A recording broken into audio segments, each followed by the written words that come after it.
Oh, what's up, bros?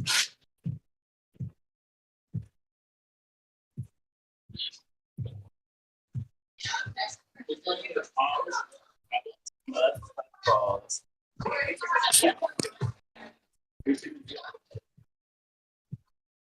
go. Sorry, my mic was off. There we go. Now you can probably hear me. Yep, there it is, bro. There it is. Sweet. What up, You no? sipping on? Right, man. I'm working, bro. I'm closing this bar down while we're doing this, man. Nice. Should be easy close tonight, though. Oh, there's an echo now. I just noticed.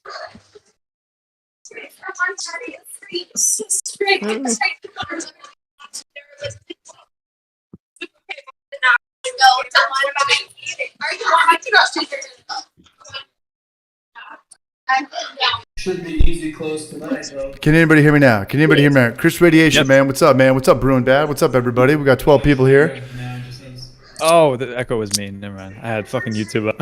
Sorry about last. No, I've got it on too. I hear. Is that Sam in the background? Oh, it's gonna be crazy on Sean's end. Everyone's gonna be screaming. Sean's working a bar right now. Yeah, I'm closing the bar. So if it gets too loud or whatever, I can leave the call. He's got a good haircut though. I got to go to your boy tomorrow.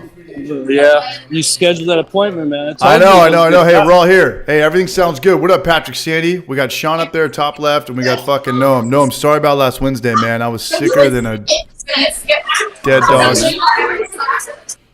Yeah, Sean, it's loud in there, man. Well, I'll jump off of here and we'll join up once it starts getting a little quieter. Yeah, do your thing, man. We'll hang out. That's Sean from the last Homebrew for Life video, man. I don't know if you watched it all the way in, but him and Ollie, I was doing epic penis third base coach touch. That was a good outro. When it quiets down in here, I'll let you know. Try to get back on. Right on, Barrage. Sounds good. All right, man. Talk to y'all. Yeah, sounds good. Good, man. What's up, Noam? How are you, Barrage? Chill, man. Just drinking some Pilsner. Nice. How about yourself? It's good. Actually. It's the first time in 7 months I'm drinking homebrew at my new place in Tennessee. Right. Crazy. Congratulations. I know. Let me make this a little bit bigger. Let me pull the chat up here now a little bit. Yeah, man. What'd you think of Knoxville? Loved it. Yeah, I was just telling Sean, like, It's cool, in huh? chat. Yeah, I'd love to go back sometime. Cruise back, man. Give me It's amazing. yeah, a little bit smaller. Sean Creed's in the chat now. A little bit smaller vibe than Austin. I don't think Ollie was into it as a place to live.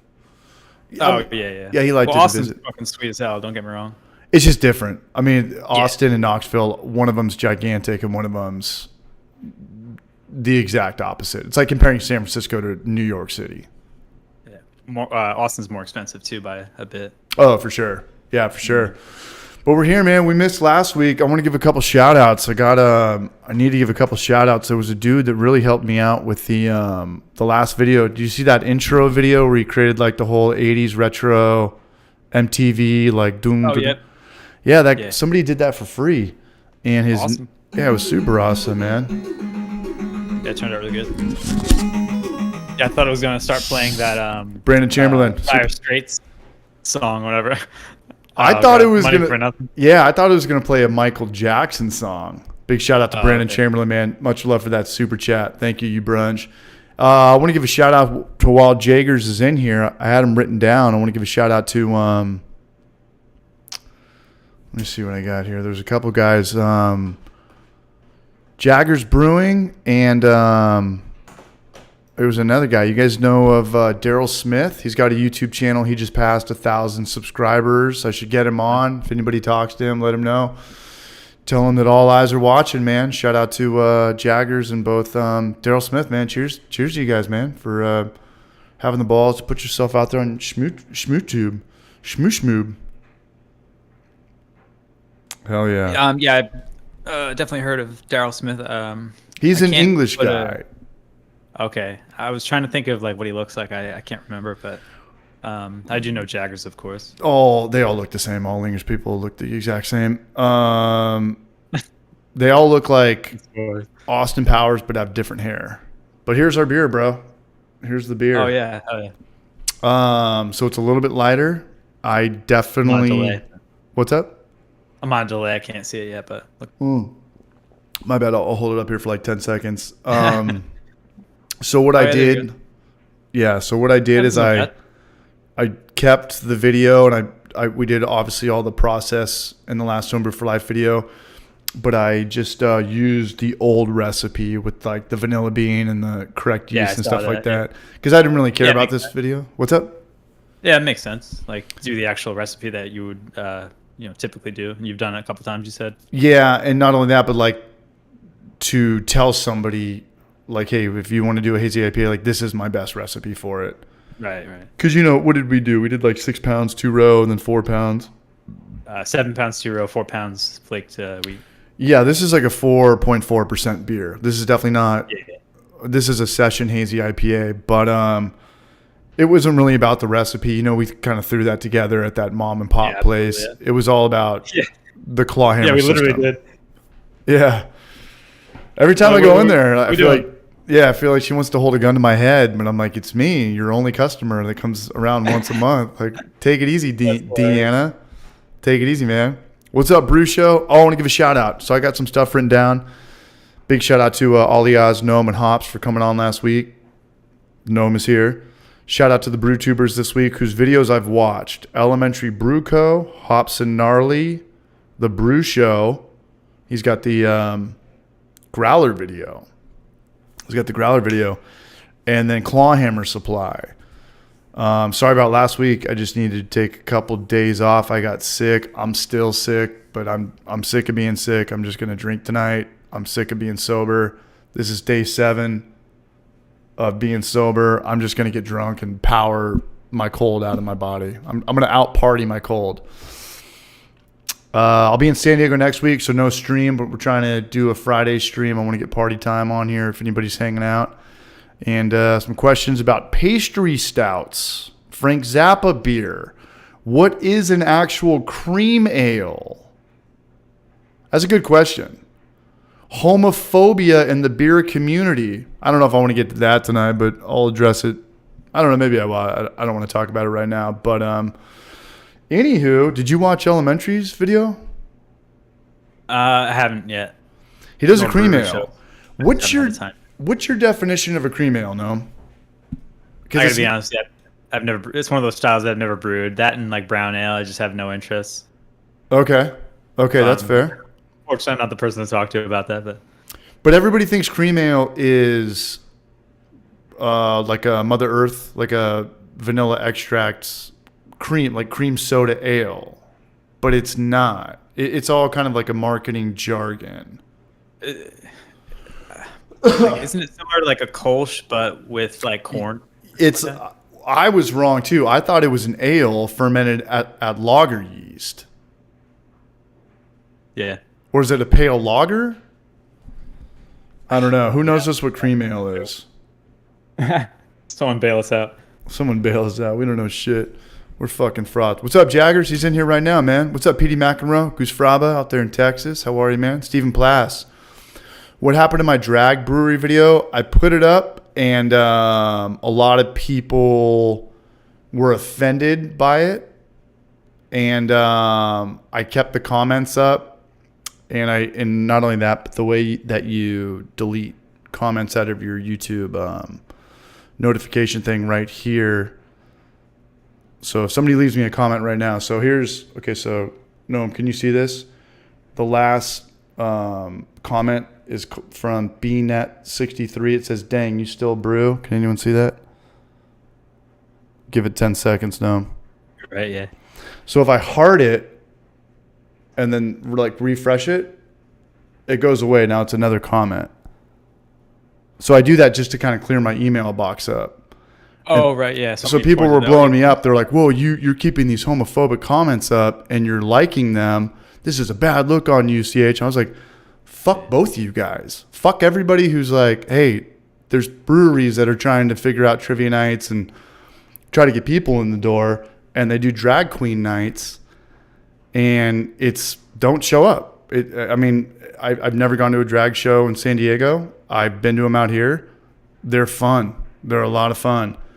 So these people were like, dude, this is what's wrong with America. And the people on the other side were like, you kept these comments up and you liked them. And I was like, no, like fuck all you. Like, fuck everybody who's like, it's people. Yeah. Like, fuck the world right now. So I took it down. And that was the first time I've ever deleted something on Homebrew for Life or like taking heat like that. Not heat, but it was like, whoa.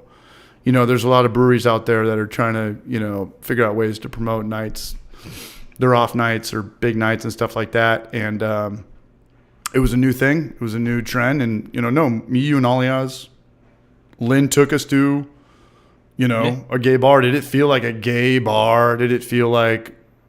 No, I had a lot of fun there, actually. That was an awesome place. It was awesome. Who was on stage dancing with 3 smoking hot blonde girls? That was hilarious, yeah. Is it really like a gay Without thing? a second thought, dude, you just popped right up there. Yeah. So man, that was great. I took the video down, and even my dad was like, you know, you should stick to beer and all this stuff. And I was like, whatever. It wasn't supposed to be like in your face politics or awareness. It was like, hey, this is a trend. Anybody that is trying to, you know, promote a fucking bingo night and it's going south, maybe check out Drag Night. I mean, it was tied to brewing in a way. Like, it had to do with what breweries are doing to keep things fresh. Like, which, by the way, I talked with. Yeah, that kind of bummed me out for a night, though. Sorry, what's up? Well, I talked to your boss, and like, that's literally her job, is like to keep things interesting and keep people like coming into the tap room. You know, right? Like, I saw her like her workflow and like things that are upcoming and whatnot. Like, and sure. That was amazing. Like, a lot of really interesting ideas that I never would have thought of, you know. But you just said that. I mean, like what you just said. I mean, everyone's doing a bingo night on Monday. Everyone's doing a trivia night. Like, what else is there that we can do at this point? You know, and that's her job, is to get people in and to, you know, sell draft beer, and then, you know, some people beer to go and a little bit of merch. But what makes or breaks breweries is the you know, the Sunday through the Wednesday. You know, every tasting room that has good beer and good customer service and a decent location should be okay Thursday, Friday, Saturday. But what are you going to do? You know, it's like restaurants. Like, it's their slow day. Well, the thing with restaurants is like the day is what makes or breaks. Like, everyone's busy at night. You know, like what is there to do now? And I was telling her, like, she should do Dungeons and Dragons night or Magic the Gathering, because if you get that in town, that becomes the hub for the whole, like, all of the nerds or whatever. Oh, shit, I'm gonna show up. We'll show up for D&D, Magic the Gathering, and that's like their spot, you know. And your buddy does that, Battle Mage, and that was both those 100%. And that was the thing where, like, these guys have been, you know, treated like shit, picked on, bullied their whole lives, and this is like their one spot. So if you're the first brewery that can create that D&D place, hey man, nerds like to drink beer too, you know. I would go there in a minute. D&D has money. Magic the Gathering has money. So it wasn't about like me starting a brewery or like, hey, like, let's Pride Month this. I was like, nah, man, drag shows at breweries are a hit. What else can we do? D&D, Magic the Gathering. We talked about how comedy is awkward. You know, it's probably the most ballsy thing you can do. Yeah, I mean, you're taking a chance on whoever you let go up on stage. Don't let me go up on stage, man. I'll fucking shut your business down before midnight. What up, Chris Radiation, Ron Barnes, man? How is everybody? Christopher Morrow. Is this the Barrage Mahal? Northwest Small Batch. By the way, American Style Cream Ale is an officially style entry on Brewers Association site. Nerds are people too. That's a t-shirt. That is a goddamn t-shirt. What's up, Bitsrec? How are you, man? Battle Mage has that, but they have special rooms away from the tap room to hide them. I have a counterflow. I don't know what's going on. I'm playing catch up. I got a question for you as well as the chat. What's your take on a pastry stout? Because I'm going to do that next. And I love them. I mean, do you do like Little Debbie's oatmeal pies? Or are you doing like a baker's dozen of donuts? I mean, how do you get your actual... How do you sell it on the word pastry? Well, for me, I did like the whole peanut butter one. where like you try to get like you mash super high, try to make it sweet, go really low on IBUs, and yeah, you just throw like adjuncts at it. But So what'd you do for the peanut butter? I mean, I know what you did, but tell the chat. well, I've done both. The PB2, I think it's called. I had bad results with that. I just literally throw peanut butter in the fermenter. Although I've heard people What up? had really good. What up? Sorry? Oh, what's up, Alias? The how's it going? PB-2. I'm sorry to cut you off, but Holly just showed up. Yeah, that stuff. I didn't really have a good result with that stuff. But I've had heard people literally just roast peanuts and put it in there, and like pro breweries that is. But my favorite peanut butter stout from Mass Landing was great. It blew my mind. They actually use extract, so I mean, whatever works really. Oh, do you get peanut butter flavor? Like peanut flavor, peanut butter flavor? Yeah, peanut We're talking butter. about like a pastry stout. I want to do a pastry stout, and I want to do it like Hops and Gnarly did it, but he did it over the top. What was his video? Yeah. He did It's like, like 10 pounds of candy in there or something. yeah, I don't want to do that. I actually want to just get a 12-pack of donuts from your local bakery, and then put a little maybe coconut milk or whatever milk in there, and then hit it with a not a blender. What's the other one? Like a Cuisinart, and then put it in there. I didn't really follow. I'm sorry. No. I don't know. I want to do. I just want to do it with donuts. Powderize the donuts? Yeah, but I want to break the donuts up even more. Yeah, yeah. Oh, kind of like a I got stand it. mixer? Like using a stand mixer to like break it down? I'll use a meat grinder, fucking manual one, man, like an old school homebrew 2-roller mill, man. But yeah, I want to do a pastry stout. We did a Reese's Puff Stout a long time ago, and that was just Reese's cereal. But I don't know if I'd consider that a pastry stout or not. The only bad part about them is like after like 10 ounces, you're done. Like you don't want another pour. At least I can't speak for everyone, but You're talking about they're very drinking it. filling. I'm sorry. You're talking about drinking it after 10 ounces. Yeah, You're like it's not "Whoa, drinkable. Like you know, fuck." after you have that one pour, you're done. Yeah. I don't know if you remember. I think you tried it at Zool. I had like a 13% like banana pastry stout. Yeah, you had And it it was in a little. fucking delicious, but Yeah. man, like it's a chore to drink all that. It really is. Yeah, but that was also 13%. Yeah. Oh yeah, for sure. I think it was at least. It was like something like that, something ridiculous. But that was really good. That was good. You had it in a 10-ounce glass. Anyways, man, hey, we got the barrages here, man. We finally got Alias just fresh out of the shower, man, looking good. Gnomeski, we got content out today. We're chilling. Shout out to everyone who's here. Let us know what you're drinking. Dude, the Utah video was fantastic, man. The what? The Utah video, you posted the Brew Day video, was really good. The Utah? Oh, not Utah, Knoxville. Knoxville. I think you I read just that. saw Johnny Utah on our thing. Oh, I didn't get baked last night. I got overdosed on melatonin, and I was watching Point Break. And it was fucking cracking me up, man. What up, Adam Howdy? How are you, man? Brewing bad. Good to see Beer Quaz Nation back here. All he has the hookup in being Tejas, MBS Seeds in Denton, Texas. Beer Quaz Nation knows as Texas. Small world. Yeah. Yes. Damn. What's up, G60? How are you, man? Let us know what you're drinking tonight. Let us know what you're brewing. Let us know what your next brew is. And Drinking a Smash IPA. yeah, Alias, I was telling Noam, I'm not that stoked on this beer, but I knew Beer we like, brewed?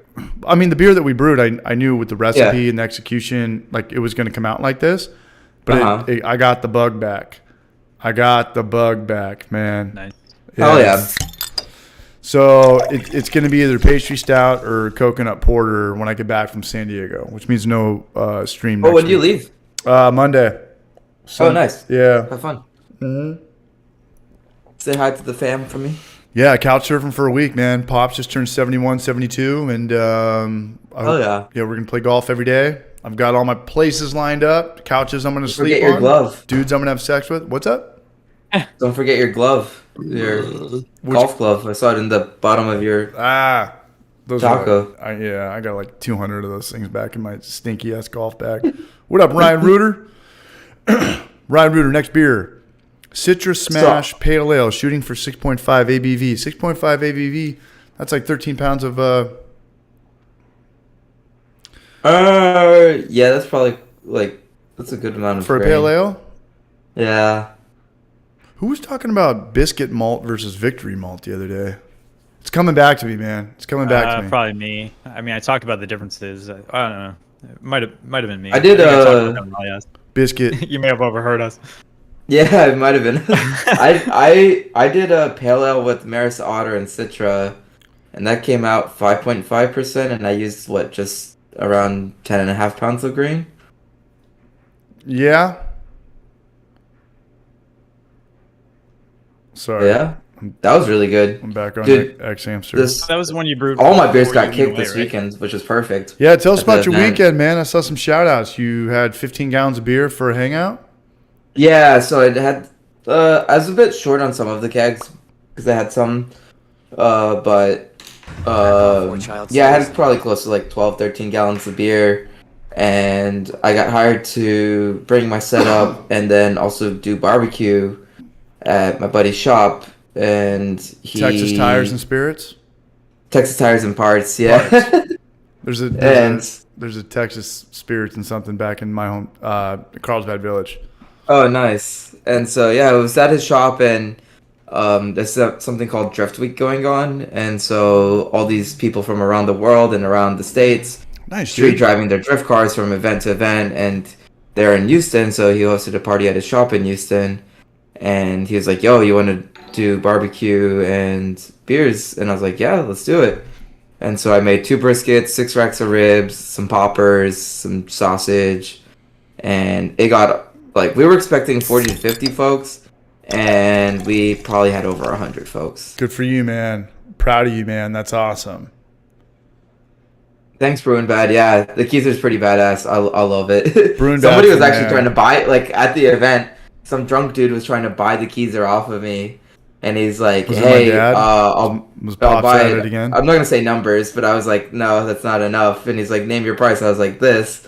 And he's like, "What? No, come down. I know how much you put into it." I'm like, doesn't fucking matter. I know what it's worth. And if you know what I put into it, you know that it's got sentimental value. So it's priceless. Value, too. So, why Also, do you keep throwing numbers at it, motherfucker? Yeah, It's and like he my was truck. hammered, so I'm just like, you know what? I'm just playing with them. I'm like, whatever. Yeah. Like, get the fuck away from me right now. Those ninja memberships strike Oh, shit. The ninja shit. member. Oh, my dad just got called out. That means Pops is here. Pops is here. Shout out to my dad. Happy birthday Yeah. yesterday. Love you, Pops. No, shout out to Northwest Brewing. He just 60 people in cream ale. Much love I to think him, he, man. He just became a member, and then he gifted as well. Northwest Brewery showing love, man. Always showing love. No, that's cool. What's your take on Knoxville barbecue versus Texas barbecue? Since I made you eat it every single day. Yeah, that's true. We went to like did have 3 it. spots, and it all had barbecue. Yeah. I mean, granted, they were all from the same company, right? Satellite food trucks. Yeah. Satellite food And- trucks is the best way to say it. What up, Right. Dante? And so, but I mean, it wasn't bad. It was pretty good. Would it be in compared business? to Texas barbecue, no, it doesn't hold it. But Yeah. mainly because they're making it into sandwiches, they're making it, putting it with mac and cheese and stuff Yeah, like mix that. it, mix it with cheese. It's not sitting on its own. Like they're not Right. I mean, you can get plates and stuff like that, but nobody orders them. That's I saw 10 people go up and not one person order it. So I was just like, okay. Right. No, that's a good point, man. Like when you really want to test out meat or fish or whatever, it's got to be a la carte. Right. You could put vegan brisket into a bunch of, 12-layer cheese lasagna, and it could hide that shit. It's got to be on its own to Yeah, if you really want to be try, judged. Yeah. yeah. Yeah. And that's what they do. I mean, every Sunday when I get off, Sundays are my Fridays, and then I go eat that brisket quesadilla with Sean, who was in here for like 2 minutes right when we fired up. I saw him on as I was hopping in the shower. I was like, oh fuck. Yeah. And then he was like, all right, I'm gonna head out. It's too loud here. I was like, ah, damn, I missed him. It was loud. I mean, he's trying to do a stream working at MOB at a full bar. And Oh, is that MOB? Okay, yeah. yeah, it's I want to give. What's I up want to now? hear him give the rundown between 1 through 13 's Hoppy, 14 through Yeah. 6. And No. just goes off through the whole list, just shouts it to the whole. I remember bar. when he first said that, I was like, this is too much. Yeah. Oh, dude, when we walked in, I was like, dude, you're gonna love this place. They had 50 beers on tap. Your response was, why? No. Yeah. That's too much explanation. Never have more than Oh, 20 God. beers anywhere. I don't care if you're a tap room or a Roost Oh, I Chris. loved it. The fact that you laughed so hard at that was hilarious too, because you're just Dude, like I did not you expect were like that so answer. I was stoked like, about that. That was not the reaction you thought was gonna happen. Yeah, not at all. Why? You're like, this is ridiculous. No, man. No, there's I mean, there's a lot of repetitive questions that come with that, and I can't do that. I just can't do that. And the way that their board is set up, it's crayon, you know. It's like I don't know. Most people like Dude, remember like at Highwire. You guys have like a lot of beers on tap, but it's like the font is really big. It looks so like a it's not marquee. like you're, It looks like a slamming movie theater marquee. When shit's hard to read in the menu, people are like, "What is that? What is that? What is that?" You're like, "Oh man, fuck!" You're talking to drunk people. Like, is that red or green? Does that mean it's sour or malty or this and that? Yeah. He's got a little bit more of a obnoxious beer pouring job than I do.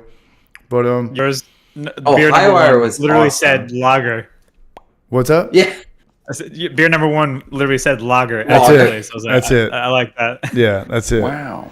It's hilarious. Yeah. What'd you guys think of Highwire? Kind of like what I told you, just a high volume tap Yeah, room? high volume, Yeah. people in and out, like moving, getting as many beers poured as possible, kind of thing. We Yeah, and also if any- were there for game night, so it was like fucking packed, but it was an It was- awesome It experience was for sure. busy, yeah. I'm glad we like had that little corner to ourselves. That was when we perfect. got smoked, right? That was when we got beat Yeah, it was by Oh embarrassing. yeah, Tennessee got mollywop.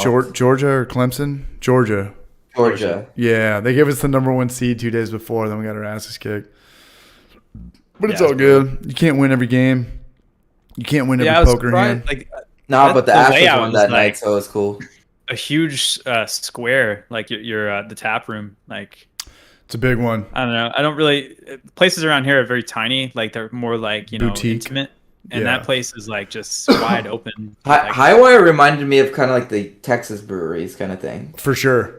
And that's Yeah. the biggest one. Like if you go to Highwires in Asheville, they're Right. Big Top is huge. That's the production facility, and that's like they could charge a lot of money just to do tours and walk through that thing and look at like the biggest canning machine you've ever seen.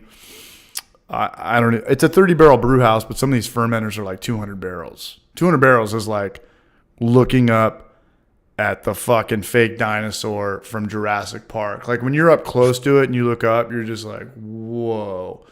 You know, most microbreweries have 10, 20, 30-barrel fermenters where, you know, you can get on an 8-foot ladder and get up there. But when you're talking like a 200-barrel fermenter, you're like, how did they get this in here? How is this inside this place? Like this doesn't make sense unless it was welded here, but I don't know. I don't know. But if you get outside of Big Top, that's the main Highwire production facility, and then go to the one right next door to Burial. You guys have heard of Burial, right? It's like the most popular. Oh yeah, Burial, yeah. There's a Highwire across the street. It's nothing. All they do there is sours and Brettanomyces stuff and lactose stuff. It's literally probably the size of Next Level, which I both took you there on different days. Yeah. Yeah. Next Level was nice. oh, you did end up going nice. Yeah, I did like that place. Yeah, I went the day of my flight. The last day. Yeah. Yeah. No, that was cool, man. That was really cool. Hey, we got 71 people in here. What's going on, everybody? We'll get Sean back in here. We'll talk some shit. We'll hang out with him. I got to fill up another beer. We're drinking beer tonight. Do it. Are you drinking from your fermenter? All I'm drinking is the homebrew from here on out. That's all I'm going to do is just drink homebrew because I'm going out of town in 4 days. Okay, yeah, so you want to just kill it off. No, I mean, it definitely, the bummer about me, and I think all of us, every homebrewers, like that first sip of beer, you go for the negatives first, as you should. Or even if you're going to a brewery, like I want to try this beer, it's like you're looking to, you're kind of looking to find the wrong stuff, the stuff wrong with it, kind of thing. yeah, like be a pessimist more than an optimist, because that's kind of like the value of your money. You're like, shit, I paid $7 or $8 for this. Like, here we go. And the only thing I can kind of like point out from this beer is that it's definitely a light beer because it's like 4.5%, but it is definitely uncarbonated, which does not mean that it's not fresh. It's just lacking that sizzle that burns your throat. Yeah. It just needs more carbonation. Yeah. Carbonation can, it's not like, carbonation can hide off flavors and stuff like that. This doesn't need that. It just tastes like homebrew back in the day that you couldn't fucking wait for it to be carbonated, so you just started carbonated drinking in your bottle. Yeah, that's what it tastes like. Yeah, Chris Vodka, and what's up, man? I've had some of my beers when they're not carbonated. And like, man, what's off with this? And I was like, oh wait, it's just not carbonated. It's not carbonated, but there's two things. You could do a freshness taste, and you can also do an alcohol taste. Because you could shoot a beer and be like, okay, that's still got some booze in it. Like yeah. I mean the Final Gravity was 1010. I mean there was no problem at all with the temperature control or that $2 pack of Safe Ale 04. Dad, hold it down. Paul Hardy, hold on. I'll be right back. I need some beer. We only used one packet, right? We used one packet. And we pitched this at like 95. Yeah, we pitched. It was pretty warm. I remember that. It was pretty warm when we pitched it. Pretty warm. Yeah, so nice. I don't know. I wouldn't do it, but okay. No, I mean, yeast can survive up to about 120, 125. Like, I've pushed the limits with Kvike yeast. I pushed the limits with a lot of yeast. With Kvike, I wouldn't be, like, stressing too much, but this wasn't Kvike yeast, right? So that's why I was just like... Shit, they didn't have... I wish they had Kvike yeast. I wish they had dry, any form of Kvike yeast. That woman... Yeah. What did she call it, Noam? The little old lady back there? She's like the old lady from... what's that show with Patrick Bateman, the little old lady that owns that heroin farm? Not Breaking Bad. Oh shit. Ozark. Oh, yeah. Remember that little grandma out there? Ozark, yeah. That's that old lady out there. Like, what does she call it when she sells? The one that grows like the opium or whatever. The one that grows the opium, but she doesn't. She sells the majority of her homebrew store to Moon. Oh yeah, Shine, but what did she call it? She was like fire water. God. She started winking at us. Something like that. Yeah. Yeah, because like we said something else. She's like, "Oh, she corrected us. You mean the like underground term for it or whatever?" Oh, we're like, "Oh yeah." Yeah, I don't know. I forgot what else she said though. I don't know if she was actually playing jokes or thought like we could have been the FBI and were wired, but she was like, "Yeah, like the hot water guys come in here and the silly crackers," and I was like, "What? Like, is there a wink? She's like, "No, I don't sell that much stuff to homebrewers." I was like, "Okay." We got it. Hold on, I'm gonna get a beer though. Party time. What's up, Hop Killer? What's up, Dylan? Northern California in the house. Firewater. Vodka's also in the house. I'll be back. To see him. What you drink? Oh, I think I already asked you. Oh, what are you drinking your Citra Pale, like your Citra Smash? Smash IPA. I'm trying to see what's. That was Citra, right? Series. No, that was what I made my pale ale out of with Citra. Oh, okay. Yeah, that's what I was thinking you were talking about. But yeah, so I had my fruited sour, Mexican lager, and my pale ale on tap for the event. Nice. Good like reaction? Or everybody enjoyed it. Some people are like, "Oh, that first one's not my style." I'm like, "Okay, that's fine. I liked your Mexican lager." I was like, "Cool. That's all that matters. As long as you like one of them." The sour looked tremendous for sure. Dude, did I send you one with it carbonated and everything? Yeah. Okay. Oh yeah, it was really beautiful, man. It was beautiful. I was drinking that while I was cooking as well too. Nice, yeah. It's a little bit more sessionable, so yeah. It was 5.5, but so I didn't drink too much, but like. I mainly stuck with my Bud Light. I didn't tell you guys, but yesterday I added. Oh, actually, no. I just say like 2 days ago I added 2 different kinds of vanilla beans to the Thanksgiving beer. I'm still letting it nice. Just, like sit down. I'm kind of letting it go as long as I can before Thanksgiving. I'll probably just like force carb it like 3 days before. Hope it's the spices aren't too forward, but we'll see how it goes. Vanilla beans not as expensive as it used to be. Yeah, I think one was like $12, the other was like maybe 10 or something like that. I bought 2 different varieties. For an ounce or for a strand? Or for one bean? Oh no, it was like one was like 12 in a pack and the other was like 8, I think, or something like that.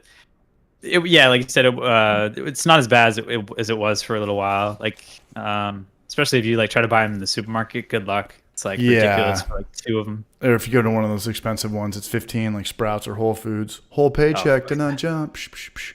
No, but all check it out. So I had the fermenter pressure release valve kick off in my face today. So remember, it was the 15 or the 35, and we put the 15 on. So I didn't even think about that. But this morning I woke up and I was like, damn, this beer's still flat. And I cranked it up to 20 psi. 20 psi, and popped that. The pressure release valve took off. Yeah. It didn't take off, but it started hissing. And I was like looking around, like, what the fuck is going on? Is there a hose clamp that's not tight? And I thought about it, and I was like, yeah, I got to put this one on. Because it doesn't matter, because we're going to put a spunning valve. It had a spunning valve on it anyway, you know? Right. Like, you don't want to have a pressure release valve kick at 15. That's, like, pretty close to, like, what you keep your beer at. Right. But at least I know that pressure release valve has been calibrated for 15, you know? Like, that little works. Yeah, that 40-cent thing could save your life. You can add that to your review. Save an eyeball. Yeah. Yeah. But it was they send you 2. Yeah, we hadn't even talked about it, and we were like, we ended up on the 15. Yeah, no. And you know, we're moving fast, and I'm filming. We're trying to wrap it up, and I shit the bed with that whole you know, trying to knock out in the sink. Like, I shouldn't have done that. Chris Radiation. And all that. Hey, shout out to Chris Radiation, man. He just became a member for 10 months. We're going to NBC for that. And nice. all y'all that know him can tell you guys a little bit about BarrageCon. We visited Yeehaw. We got a little 10 15 minute tour, but there's still, you know. From the Brawny Man. From who? Brawny Man? Looks like the dude that's on a fucking pack of Brawny paper towels. Paper towels, yeah. Charles Ellis? Yeah. He's a good dude, man. He he's awesome. Yeah, he's just saying, kind of looks like the Brawny Man. I don't know what Brawny Man is, but I'll look into it. But positive thing. What was his thing? He was like saying they're going to open up the day after Christmas or the day before New Year's Eve. We're like, dude, it's not happening. It's not even close to happening, man. That place is like a campus. It's not even like a brewery. It's like a fucking campus. It does look like a high school. Yeah, Yeehaw Brewing. It reminded me of like Meanwhile of it, but like a little bit smaller. Yeah, for sure. Yeah.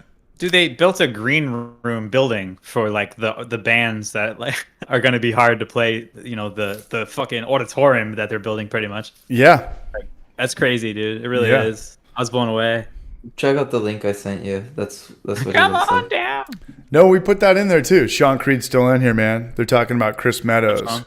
You know, Chris Meadows was in that video for a second. If you guys watched last Homebrew for Life video, hold on. I want to give a quick shout out again to Chris Radiation, man. Thanks for showing love, you Braj. Yeah, BarrageCon will be at Yeehaw. When Yeehaw is alive, TBA. That's all we know. There's a lot more work. I think that. He said, and after Christmas, I don't think so. Like, well, when I first got to Knoxville, he was telling me. Like September, October. You can never put. Yeah. When it comes to. They have a lot of work to do still. Especially construction and the rain and the wintertime and big projects, which is kind of weird because I used to live next to this place that had this empty lot, and I saw Starbucks come in and like put up a brand new drive-through building in like a month. It was the craziest thing I've ever seen. So I was just reminded of what we all saw, that mash extractor. Oh yeah, the accordion, dude. Yeah. I forgot what he said, but like the efficiency is like through the roof because they basically squeeze the grain basket or whatever, like the fucking bag. I forgot how they put it, but that pretty thing much was impressive, man. I don't know how much that cost, but Jesus.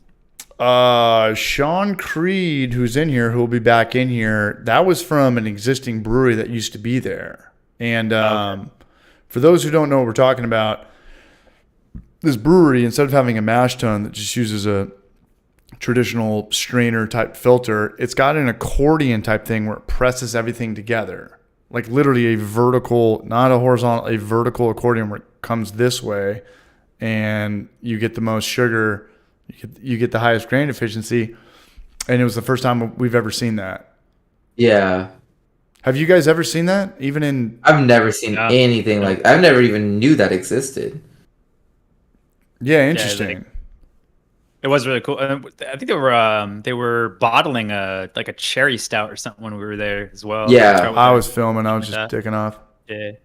You guys want to chug a beer or what? Oh, that's right too. Yeah, they did mention that. It's a 10-barrel system, but they can actually pump 12 barrels from that because they're so efficient. Yeah. Sean just posted that. A mash press. Yeah, that was impressive. That's like some Lady in the Tramp accordion. Anyways, do you guys want to chug a beer? Sure. All right. Just say it.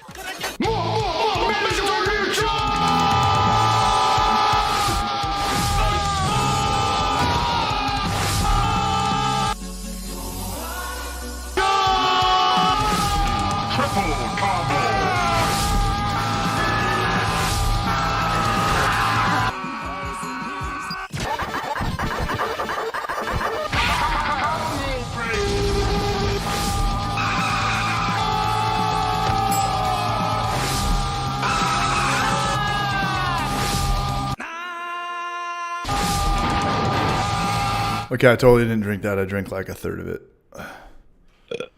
I'm drinking. Well, this is like a 7.3% beer, so I had a couple big sips. That's about it.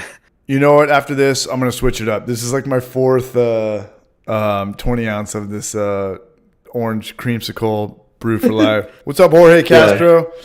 Is that the next barrage trip? Sean wants to get down on that, man. Down to Puerto Rico in March. Yeah, sounds good. Yeah. Yeah, I just want to time it where I'm not in, because I'm going to Savannah, Georgia, also in March. So as long You're going to Savannah? Mm-hmm. All I've heard is good things about Savannah. So my next door neighbors, they moved out there. All right, Jorge, let us know. We're good, Jorge. Jorge, you want to pop in right now? Oh shit! Here comes Kyle from Clawhammer. He's gonna be like, man, fuck you, buddy. Oh, nice. He was. Let's go. Sick, dude. By the way, for those who well, everyone, not me, alias or CH, Sean is one of the funniest fucking people I've ever met. Sean Creed is funny as fuck, man. Sean Creed, we're going to go to Aguadilla. Had me rolling the whole time. Well, the thing about that, okay, me and Sean are both in Knoxville. Boston is Nome. Austin is alias. We can get down there for like $300. Aguadilla, Puerto Rico, American territory, I think. Oh, yeah. Right? I'd probably fly out from Houston, maybe. All I'm saying is you can get a round trip, no standbys, direct ship for under $300. Really? So, yeah. Yeah, and that time of the year is the best time to fly because it's before summer and after Christmas. So they're dying to throw you deals. Yeah. We could get down there and film some shit. I want to go to Chattanooga. You should time it like against spring break, so like just before spring break or anything like that. Good question. When is spring break? Isn't spring break always like 420, like April 420, Braj? Usually like the third week of March. Third weekend of March. Is that going to be a big spring break venue? Puerto Rico? Yeah, it's not like Cancun or the other one. What's the other one? Yeah. What's the other one? Florida. No, there's Cancun and what's the other one in Mexico? Oh, Cozumel? Cabo San Lucas. Cabo. Oh, yeah. Cabo, yeah. We got a super chat from Meso, man, out there in Denver, man. Much love, Meso. I sound like a DJ that sells his girlfriend stripper all the crystal meth you could ever handle right now. Just because I rarely catch up live. What up, CH? What up, Gnome? What up, Brown? Cheers, Meso. What up, Meso? How are you, man? Yeah, I'm probably the furthest away. Probably the what? I'm furthest away from Jorge. Because he's out east. Southeast kind of area. February or March is good. Jorge, you want to come on here? Should we quarterback this? You said next week. All right. She'll be away, so 2 weeks from now. Was that the dude? Are you doing one before Thanksgiving? Another stream before Thanksgiving? Another the day stream? before Thanksgiving? Yeah, I'm probably not going to go home for Christmas. I don't know if Papa's watching. Sorry, Papa. Oh, you're in San Diego next week. Which is a long time. That's a long time. Any vacation is over 3 days is a long time in my world. Interesting. I like how we've been doing Thursday to Sunday. It kind of works like perfectly. Yeah. Yeah, for sure. When people have to stay till Tuesday and stuff, you're like, motherfucker. Oh, how we did Austin, how we did Knoxville and stuff like that. Yeah. Yeah, and you I think guys... because Austin we did Friday to Monday, right? Which is good. And then Knoxville we did Thursday to Sunday. Okay. All right. When I was in Austin, was I working? Was I pouring drinks again? Was I... I don't think I was. Yeah, you already had you had your high sign.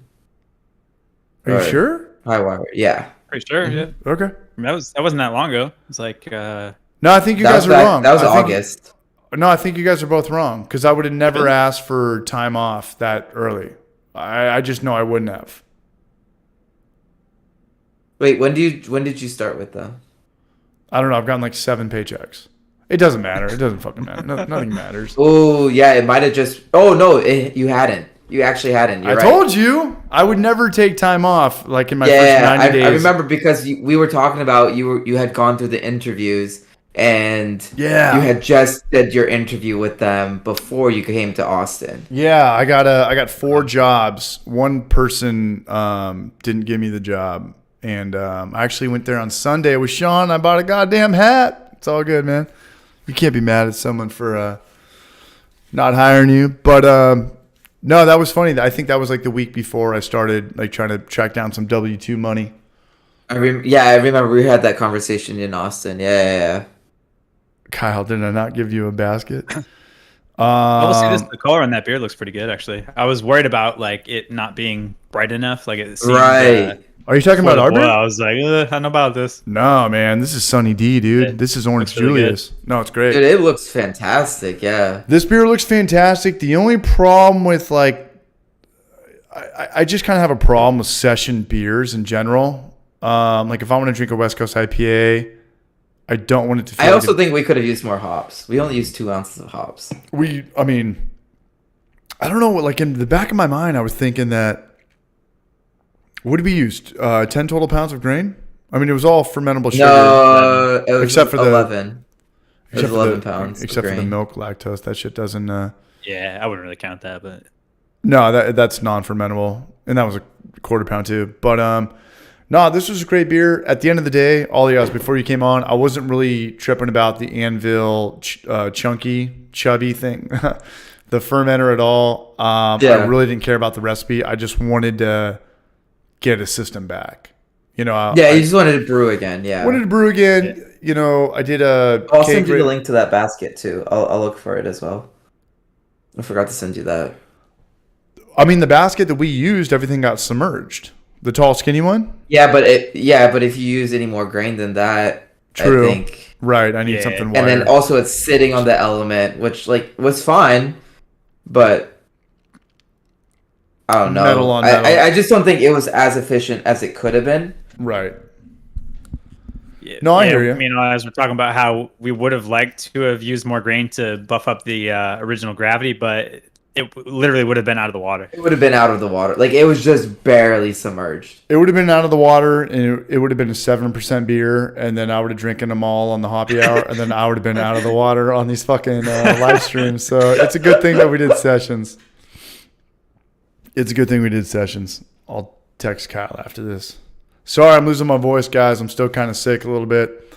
Honestly, I'm surprised I have my voice because Monday, the night of the party, we had karaoke and I went ham on that. You went full and like at the end of the night, like my voice was just gone, like gone.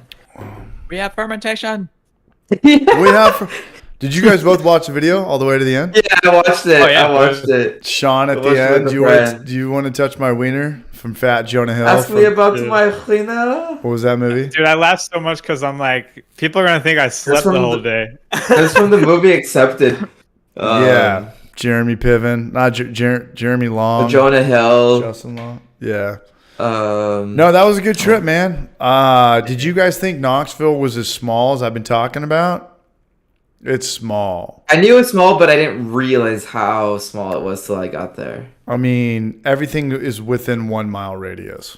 Yeah, I like that though. The furthest thing was like a 10-minute drive. Like that was it. Maybe from like Highwire to my house. That's as far as you're gonna go. That was the farthest. Like we traveled. we didn't do any hikes. We didn't do any short rib, but we got a video we were in. also like up to like 3 in the Oh, the morning heroin every river, single though. night. We were up till 3 in the morning. Oh yeah, Every single fucking day. every dude. single night we were up till 3 in the morning. Damn. The night I got there, the day of brewing, the Every day day. after, like it was, yeah. Yeah. It was a little later than Because that, like actually. It was like Noam had a 30. flight in 2 hours when we were going to bed. Like, Oh yeah. Yeah, Tell by us the way, about thanks for tell us watching. about your Thanks again, I bullshit. appreciate that. Sorry, what's up? I don't know if she's watching, but I wanted to thank Lynn for driving me again because that sucked. Which, by the way, Alias, I hope you didn't get charged or anything because, like, man, I was doing laps on the porch like since like 4:30 and I didn't see anybody. I saw one person drive by and they just like kept. that was your driving. I was Uber, like, and because they were calling my phone, Here we go. oh, okay. and but I didn't get charged. I Because looked I had at my it, I didn't backpack get on too, charged. so I was just like chilling, Wow. fucking waiting and stuff, and I saw one person drive by, but yeah, they just, anyways. Yeah, it's probably Yeah, 'cause that I was gonna ask probably if it. you But were like, charged, let me know. I will fucking pay you. no, I don't think I got charged. I mean, you Anyways, guys give know them how one listen. small my house is. It's impossible to get a good night's sleep here unless you're by yourself. These old houses are 100 years old. Anybody going to the bathroom, getting water in the kitchen, walking around. Oh, I heard like if you guys were up at the middle of the night, I had no idea. I was so dead every single night. I mean, my house is cool, but my house is fucking small. It's a house, but it is fucking small. Yeah, it is. Yeah. My house is probably the size of your living room, Alias. Yeah, pretty much. You have a big living room, though. I do. Like, you have a wing and a front door. Like, you walk into my place, it's just like the weird first hangout day at the Boys and Girls Club. You know, it's just like everyone sees everyone. Like, that's the bathroom. That's Yeah. room, kitchen. Like, there's nowhere to hide, man. There's nowhere to run. There's nowhere to hide. That's yeah. And I tell you what, man, if this place had a single car garage, I would buy this house. You know, and Yeah. what'd you guys think of my driveway when I zipped Fucking That was so driveway. the 45 Dude. degree angle where I just It's so like you're on and a it's also cliff. so narrow. Like it is super narrow. And then when you get to the top, it just drops. What's that rated, by the way? What's that incline rated at? what? Here comes Sean. We got a new character in Smash. Dude, Smash. you're really dude. trusting your e-brake on that hill. Let me just say that. Well, once you get up there, you're good to go. But I remember when I first went up there, man. everything was dragging and scraping. I was like, okay, there he is. All right, here he is. What's up, Brunch? What's up, boys? What's up? You sound How you doing, good, man. Sean, what's Chilling, up? bro. You remember Alias? Yeah, dude. How could I forget this guy, man? We're in a Homebrew for Life video together. Yes, sir. Good to see you guys. All right. Yeah, man. Sean, you got a beer? Can we chug a beer? Damn, I just poured this fucking thing, but yeah, we can do the chug, mandatory beer chug. Is that what we're doing? We don't have to do a mandatory beer chug. No, we're not. Hey. Yeah, let's not do the mandatory beer chug. Hey, we just got a member from a lady. Everyone act cool, man. Nobody get cooties. We love you, Alias, from Melissa Lassiter. We love you, Alias. Ooh, Alias. Someone's got a Valentine all up in here. I'm gonna be honest. It's a good friend of mine. Double heart. Sean, how's it going over there, man? You guys busy? You guys booked? No, not really, man. It's just cold weather, dude. It just we got the big patio, so once it gets cold, it's kind of done. Can we get You know a what I'm little? saying? Can we get a little something? Can you turn the camera around? Can you show the audience what where you work and? Yeah. This is the bar. Okay, you're in the back. Bro. Is Sam in So there? we got the arcade. She's not gonna get on here, man. There's no She way. won't even get on the radio. Okay. Well, yeah, man. Just if you watch Homebrew for Life, you've seen all this stuff already. Is that Sam right there? Yeah, that's Sam. Who's the brunch right there? Oh, is a bartender in town. Cool. This is right. This is where the ask me about my wiener went down. Right there. Yeah, that's correct. Yeah. You're right there. We ain't Historic talking spot. Yeah. Historic spot at Merchants of Beer. MOB. Hey, if you guys ever go to Knoxville, definitely check out MOB. Where Sean works is at like the crossroads of the like the real town. It's dead in there right now. What's up? Sorry, I didn't mean to like. Shadow you. Every time Gnome apologizes, everyone has to drink. But why'd you apologize to him? Oh, I was just you were talking still, and I was rude, and I just like, oh, it's dead in there. No, but yeah, that was. I mean, it is a Wednesday night. Like, It's a people Wednesday. are going Yeah. ham on a Wednesday night. Hey, you like, gotta host it's a a drag Wednesday. show. Bum, bum, bum, bum, bum. Oh, bringing it back. Here we go. Here we go, man. man. Here we go. Time to divide the channel in half. No, but no, where Sean works, he's at like the crossroads between oh shit, we got a $5 donation. Brewing Bad Tennessee, man, much love. Cheers to CH Homebrewing again. Thank you, Brewing Bad Tennessee. Thanks for all the support. But Yeah. Sean works. He's got some grit. He's got some cool. What do they call it? The stab and grab. Oh yeah, the gas station up the hill is called the Stab and Grab. It used to be a Weigel's, but Shell bought it, so they call it the Shotgun Shell now, which is Is there still some unsolved mysteries that go on up there? Oh yeah, a bunch of there's been at least since I moved here to Knoxville 3 years ago. There's been at least 2 people murdered at that gas station. Yeah, I've heard it's kind of a funky place. Yeah. I learned pretty fast not to get gas at night at Knoxville, even by my house. It's just kind of a good rule of thumb. Yeah, for sure. Freaks kind of come out at night. I don't know why I find that stuff funny, but I really do. I don't know. But it's still I'm nothing cold to like that shit now. It's nothing Yeah, but compared to the real but, world. yeah, man, like these people are like, oh, like the homeless problem's so bad, and like it's true, it's bad here, but like It's bad everywhere. go down to the East Village in San Diego, like go to Skid Row in LA, and this is like child's Yeah. play compared to that, you know what I mean? So Yeah. Kensington, no 8 Pennsylvania. mile shit. it's not that crazy. Like, I mean, I walk almost a mile home, and the last quarter mile is the only time that I'm like, I have my head on a swivel right here. It's not that bad. Yeah, do you walk everywhere? How come every time we hang out after work, I take you home? I don't have a whip right now because I got totaled on my birthday.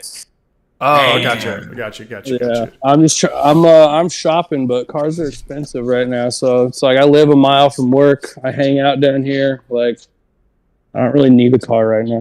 Well, not only that, but if you live in Knoxville, it's a very good city, a big city that you could almost get away with not having a car in.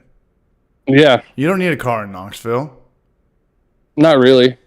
Not in this part of town. I guess Like, if you you're doing live- like grocery shopping and stuff like that, right? yeah, but like with all the delivery and shit now, man. Like I just Oh, that's you true. know, Yeah, True. grocery My delivery and all bacon- that. my I bacon forget. and Yeah. Get that and from like Amazon.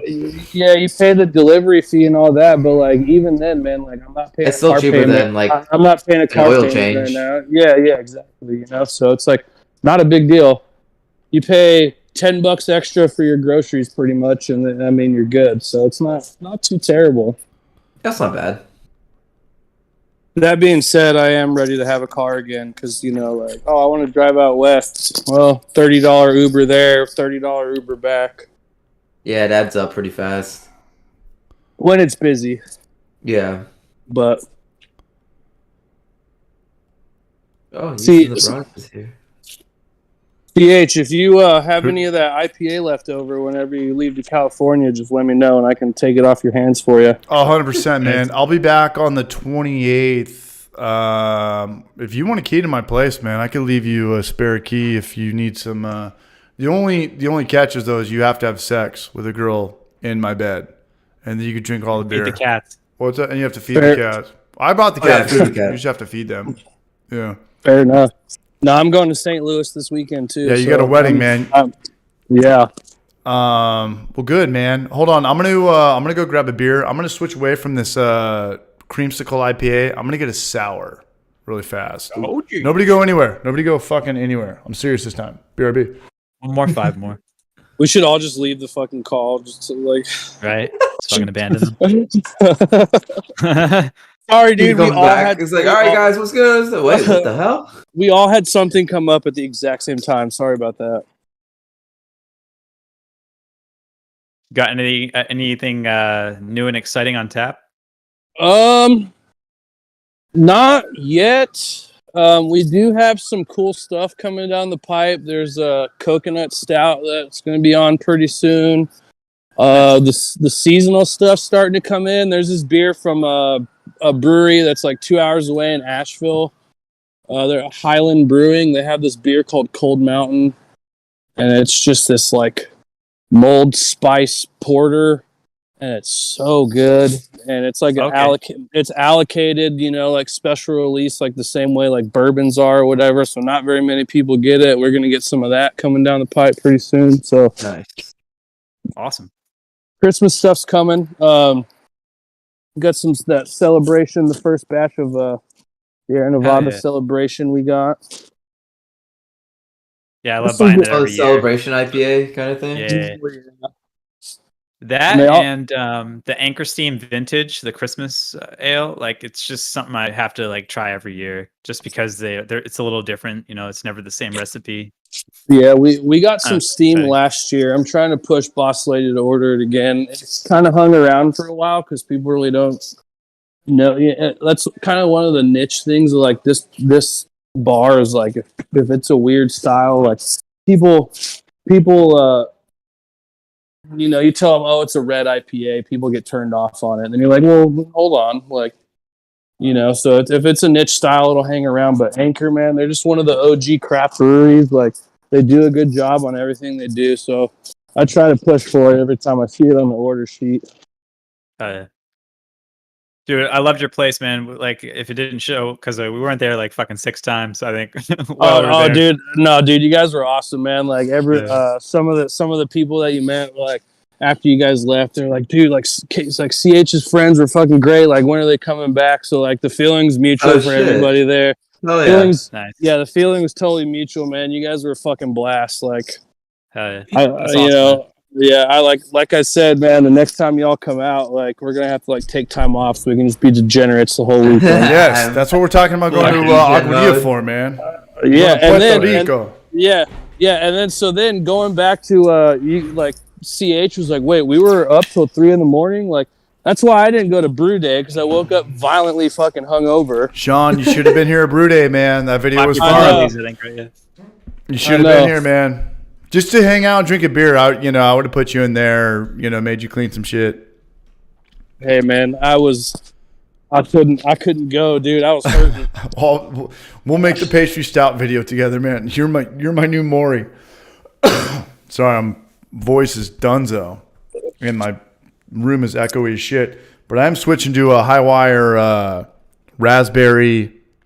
Yeah, dude, that beer is awesome. It is awesome, and it's brand new too. It was number 16. Oh, I thought that was the raspberry one. Sorry. It is. No one just apologize. Everyone drink. No. Yeah, it's like raspberry star anise. No, you gotta stop apologizing, especially for the people that are trying not to drink it a lot tonight. Right. You know what high wire sour that all y'all loved was that pink lemonade, man. That was super good. That was good. I love that beer. That was a good one. Did you guys try the number 12 in the Yerba Mate? Yeah, you gave me a sample. You gave me a sample of that, yeah. Yeah, the Fest beer was on there. And then I wanted another Fest beer, and then I was like, oh, that kicked, but the Yerba Mate is on. It was really good. Like, if you enjoy Yerba Mate, it's a good beer. It was a great beer. It definitely tasted like, those Arizona 24-ounce can. Like, to do that with a beer and hit it with a little bit of caffeine or a little bit of, like, what is mate? Like, what is it caffeine? There is caffeine in it. It's some type of like South American herbal blend that's like their own I don't vibe know exactly of what it caffeine, is. like their own, like what's the caffeine word, in the Far East or something. Let me know in the comment section if I mean super it naturally racist. has caffeine, like tea. It's like a kind of tea kind of thing. Yeah, but it's made out of like. I think it's like a root. You know how like South America they chew on the coca leaves that you turn into cocaine for like energy. Like I'm pretty sure like Yerba Mate is like fucking diet coca leaves. I'm like that's what I would call it. Yeah, I mean like people have been doing coffee beers forever. Why not do an Yerba Mate or a ginseng iced tea beer? And I think High Wire nailed it. Good. So the The question that brings, sorry to interrupt you, the question that brings me to is process, because like I know 2 separate breweries that won't be named for trade secrets or whatever, but one has a coffee American lager and one has a coffee blonde, and they're both fantastic. They're both in Knoxville. But I know the owners of both of those establishments, and they told me like they would put cold brew coffee from a local spot into the keg, and then they would backfill the rest of the keg with beer. I'm wondering if they're doing the same thing with the yerba mate beer, or if that's something that's put in the mash or something else like that. I would assume all coffee comes in at secondary, which is the keg nowadays. Yeah. Really quick, we got some love. We got Chris Radiation tips us $10.69 every time. Fuck caffeine. brew with short ribs. I like where Chris Radiation's head's at. And mash with the boil, Chris. Yeah, mash in with short rib. Something tells me if we all party, the next time we party in Knoxville, outside of the 4 people here, if there was a 5th, it's going to be Chris Radiation. If I had to put money on who is going to show up and be here, it's going to be Chris Radiation. And we're going to love him for it. Or Jorge, man. I would love it, Jorge, if we get up here. Okay, Jorge is going to break it down. He always knows. Mate or mate is a South American coffee-rich infused drink. It is made by soaking dried leaves of the yerba mate in hot water and is served with a metal straw. Yeah, I've had that a couple times. Hell yeah, Chris Radiation. Cheers, you brunch. Way to go. So they're probably adding that. With that now that they're probably adding that like how they do with coffee, with like coffee stouts, right? Like in the keg and then top it off with beer. Probably.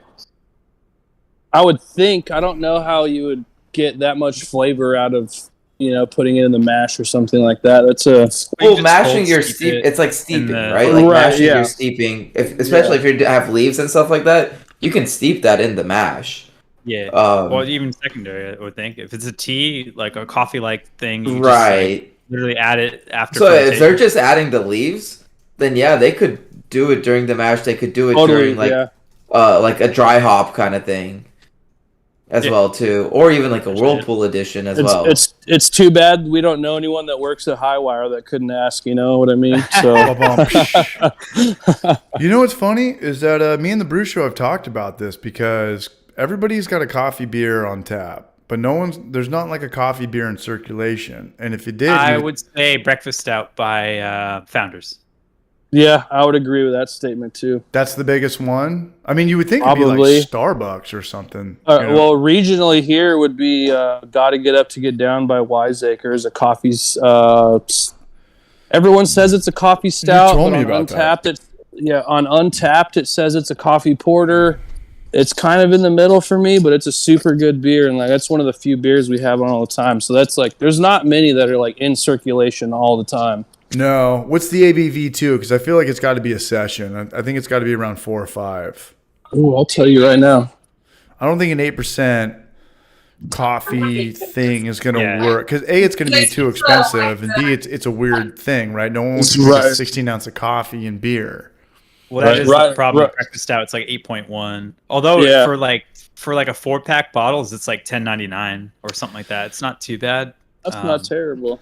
Yeah. It's weird because they gotta get up to get down off the boards 5%. Sorry to cut you off there, CH. No, you're all good, man. And that's what I would think it would be, because coffee's getting like smaller and smaller. It's kind of like beer, right? Like we don't want to get them too fucking jacked up on caffeine, and we don't get them too fucked up on alcohol.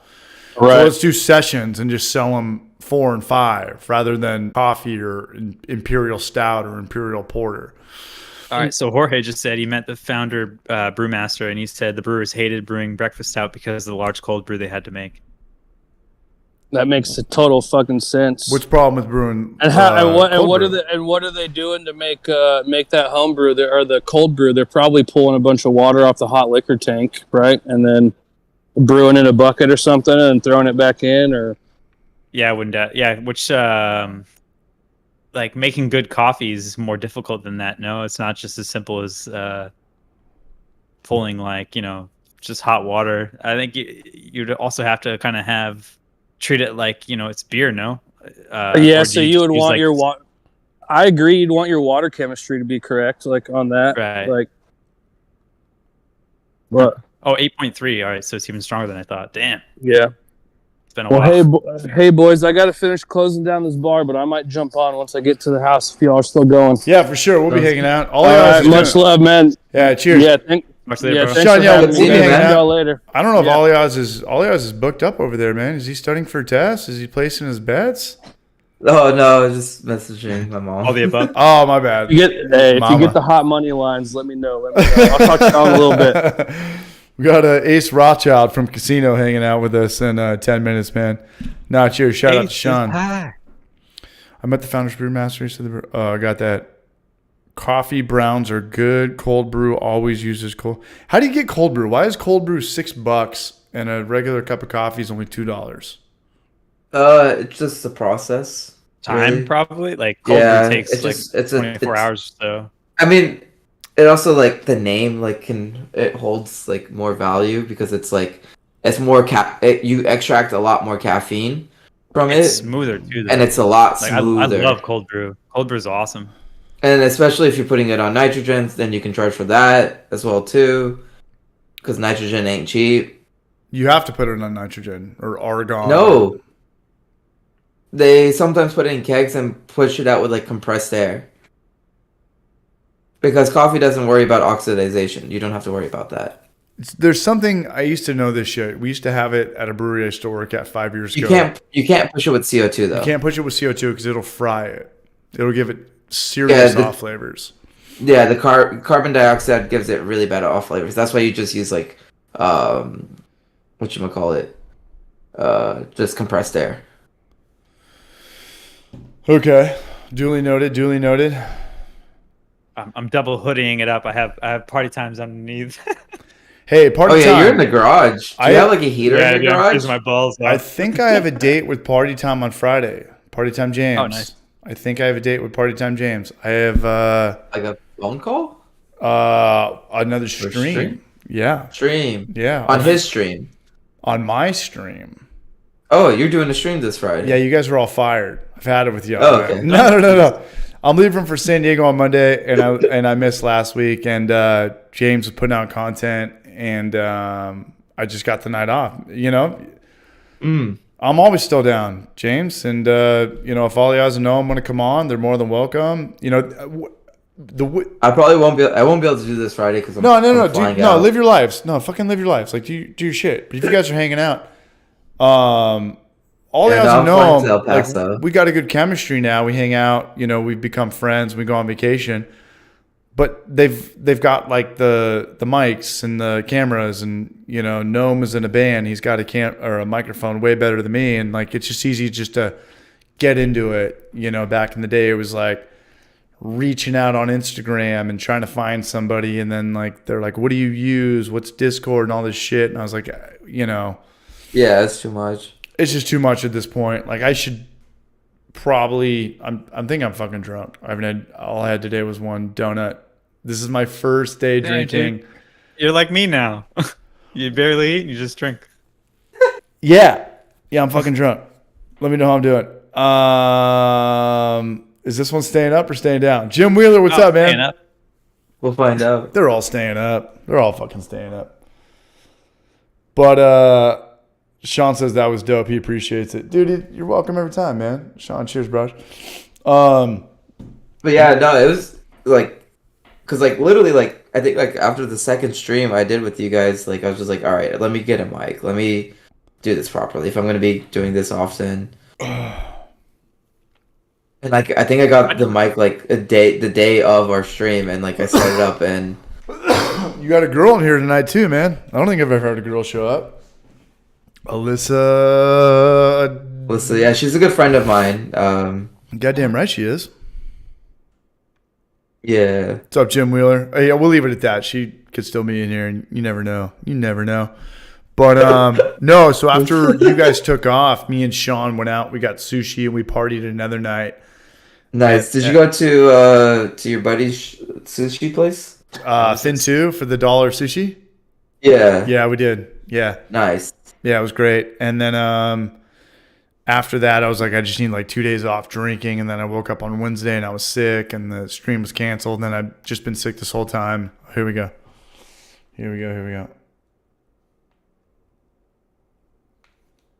All right.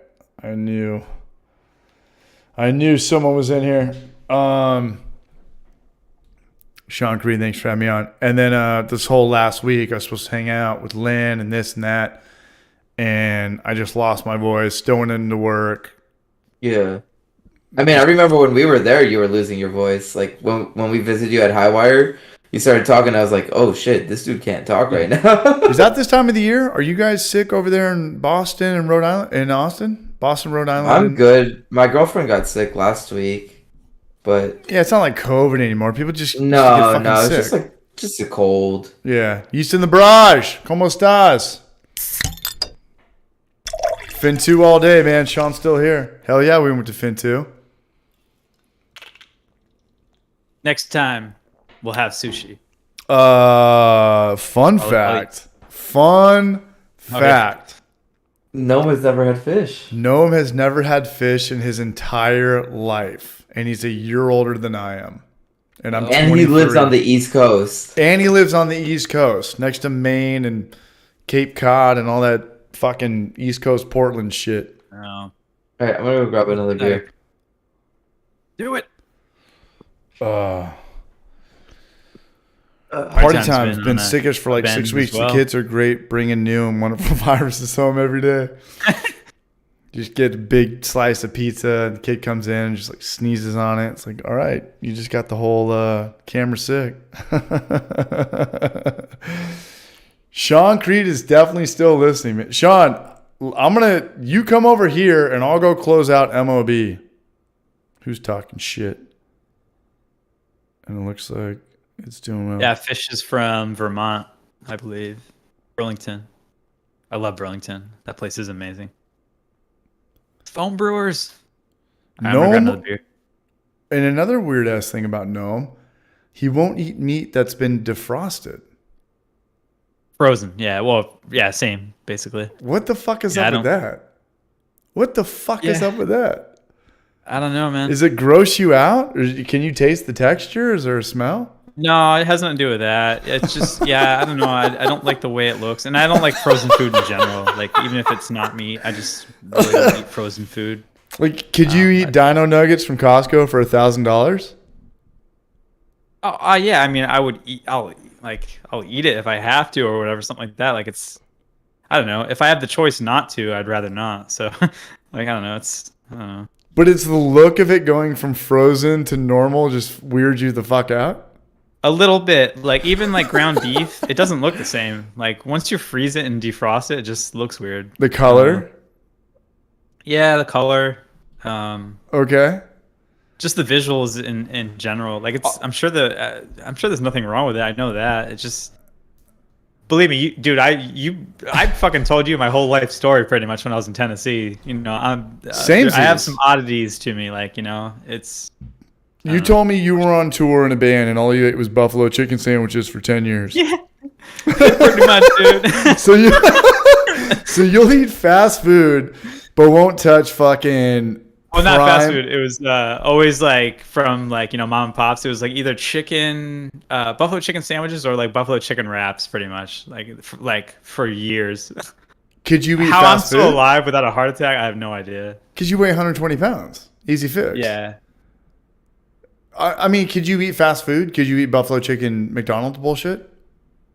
If I had to, yes, but I don't like fast food either. I usually don't touch fast food at all.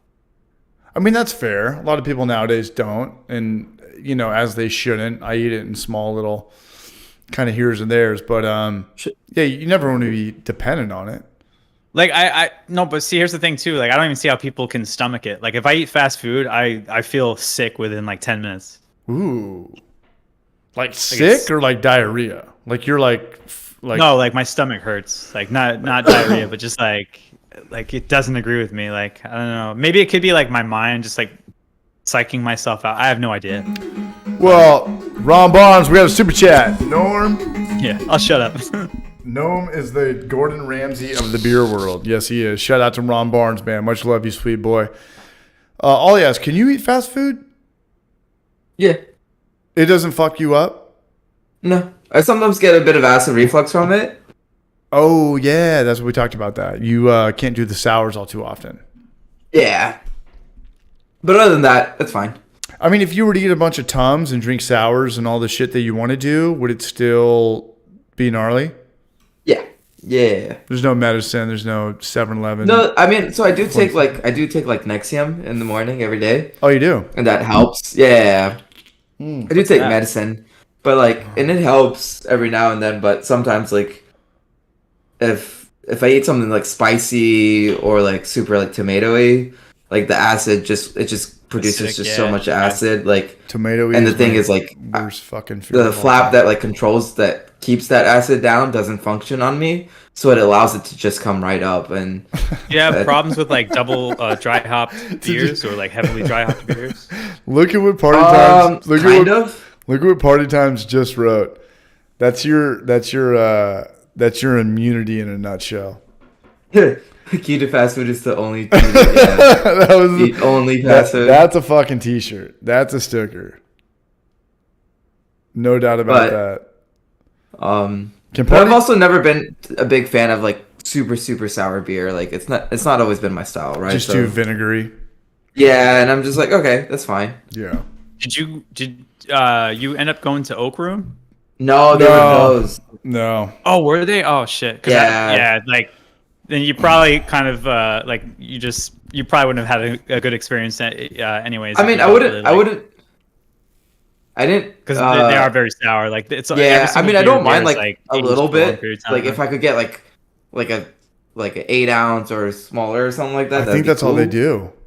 Yeah, it's That's always fine. half pours or small pours. I think That's perfect. Actually, no, we had full pours, but no, we didn't. You can get half pours. No, we had little champagne glasses full of them. You can watch it in the video. Right. Yeah, they are small pours, but it's not you're drinking a flight or something like that, which they do offer those as well. But I know my sours, and I like my sours. And me and Noam had the guy come over, and we're like, dude, what is the pH on this? Because this to me is a 3.2, and 3.2 is almost undrinkable, which means it's fucking unsellable. Yeah. And no, remember the guy was like, sorry. He was like, I can't drink this anymore. He's like, I cannot drink this stuff anymore. Yeah. He's like, my doctor told me even worser news than all y'all's. Yeah. And he was like, I literally can't do this, but I know that's a 3.2, and the gnarliest we've ever done is a 3.0. And I was like, a 3.0 on the pH system is the scene. That's fucking gnarly. That's you can remove stain, you can remove That's a cleanse. That's if you live to tell about it, you cleaned your shit out. Well, I've told you guys this. You're ready for anal sex, whether you're a girl or a guy. You're ready. We live? What's this button there? What up? Bruce show still here? No, I mean I'm sorry? 3.6 to 3.9 is nothing. It's in baseball, right? Yeah. 85 miles per hour to 89 is the same pitch. When you get up to 96 to 98, 99, 100, that's pH. Every fucking thing is a whole different world, Right. It's every 1.0 is 10 times sour as you drop down the 100%, I believe. When people used to do pre-boil mashes, and it's it's between 5.3 and 5.9. You in a blind taste contest, you cannot tell the difference when you're 600ths of a degree off. When you're talking 4.0, which is probably what, red wine, which is still kind of nothing, or tomato juice, or V8 tomato juice. That's kind of, if you're trained, you kind of start picking up on the acidity. You start picking up on that because if you know your palate, you know that your tongue is getting fried. You can't drink red wine all day. Sooner or later, it's going to all taste the same. When you go from 3.9 or 3.9 to 3.7, it's still kind of there. When you go to 3.7 to 3.5, you're kind of in a different world now. When you go to 3.5 to 3.4 and 3.3, you're in a fucking Sourville. You go to 3.2, you either love sours or you're never coming back to this beer place ever again. It is not a universal pH to be at. Yeah, and Jonathan Elliott has talked about this. Thank you, about Ron how Barnes. like I miss Jonathan Elliott. Is he still here? if you go too low, you're like a massive part of the market is not gonna like enjoy that beer. No. Like it's not for everyone. Like it's there are people that will enjoy that, but it's like, you know, very select, and like it's gonna be hard to move. Like a sour beer can be like a gateway beer if you approach it correctly. If it's like, you know, go ahead, sorry. No, you don't. I'm interrupting you. I'm going to say it's the other way around, though. I think it's the last level head boss. Like you can bring. I think it's Ganon from Zelda. Like, no, when you come into Highwire, you and all guys come into Highwire, this is the most universal place to drink beer. It's this, it's that. There's 20 beers on. When you bring somebody to Oak Room, which I didn't even bring all of y'all to, when you're there, like this is the least universal place to drink beer. You better be a I think it's the most niche. The most niche. Yeah. You better be a diehard. You gotta be in the sours. And I love it. have Like, you know, I wish I would have put more video. I have more clips of us filming that. Shoot. Speaking of sours. Yeah, no, everything in there is not stainless steel. Everything is a wooden barrel. Everything's barrel aged. Mm-hmm. Like Donkey, literally, it's like a level from Donkey Dude, there was Kong. from the photos you sent me of you guys being there, like just fooders everywhere. Let me small. explain it this way for those who didn't see the video or didn't see the photos. Like, say you're like, there's dining room tables and like, you know, in a line. That's where like you're chilling, having some food, having some beer. But to the right of you and to the left of you is a tower of fucking barrels on both sides. And then you go around that, and there's another line of tables and another row of barrels to the ceiling. Like, that's the entire place. Like, you're in a restaurant filled with barrels and oak foeders or fooders rather. But it's just teeny. amazing. Like, but it's teeny. It's a sour lover's like paradise. It's probably 1,500 square feet. The whole place, the kitchen, the dishwashing, the back. It's like nothing. Like no, like where we were. I'm surprised we got a table there just to have just one beer. But to the right, remember we walked over there, like, no, it's a private party, this and that. And I was like, well, okay, whatever. Yeah. And then on the left, there's like 4 tables and people are having dinner. That and it was like, what, 3 maybe? 3 in the evening? Something like that?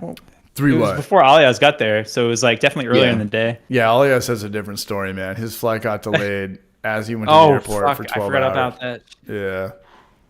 Well, the flight was changed on me, and I never got the email about the flight change. And I trust you, Alias. Like I trust that you did not get that email. That wouldn't fall through the cracks on a booking itinerary. No, because like I sent you this like a screenshot of the email of my booking, right? No, I'm with you 100%. Like and like on the phone, they're like, "Oh shit! It looks like you didn't get that email." Spirit and Allegiant, they're not up to date with the best. Like, I don't know. It's cheap for a reason, you know. Right, and whatever. I got the flight half off anyway, so. Yeah, but if anybody ever makes it to Knoxville and you are a diehard sour fan, the Oak Room is awesome. And it's not like a bachelor party place. Like you'd want to go there with 1 or 2 people. It's not like it's not a like a date or something. It's not that. Yeah. Howdy, Brew Show. Good to see you. Can we get the Brew Show in here for a beer? Trent, sure. What's up, man? Sure. Can we get the Barrage Show in here for Bronson? He's coming up on 25,000 subscribers. Hey, good. Trentsky. Trent, I'm coming into town, man. I'm sleeping on your couch 7 days next week, Monday through Monday, 21st to the 28th. He's sweating right now. He's like, fuck, man. God damn it. He's like, I knew it. Like, oh, too bad I'm out of town that week. I knew he was going to ask me. No, I'm just kidding. I'm sleeping in Donnie's garage, but I do want to get Trent over to Donnie's garage or Donnie's hangout. Sounds like a YouTube channel. In Donnie's garage. Yeah. Oh, and I'm bringing my Nintendo Switch down there this time, so I'll have Breath of the Wild. We'll be chilling. It's 3 Fontaine Creek. Oh. It was bottled like 2.5 years ago. I don't know. Oh, you got the real sour. You got the real sour. One more sour? I stopped by these guys for a long time, and finally I was like, fuck, I'll he's sleeping on the couch. Brew Show.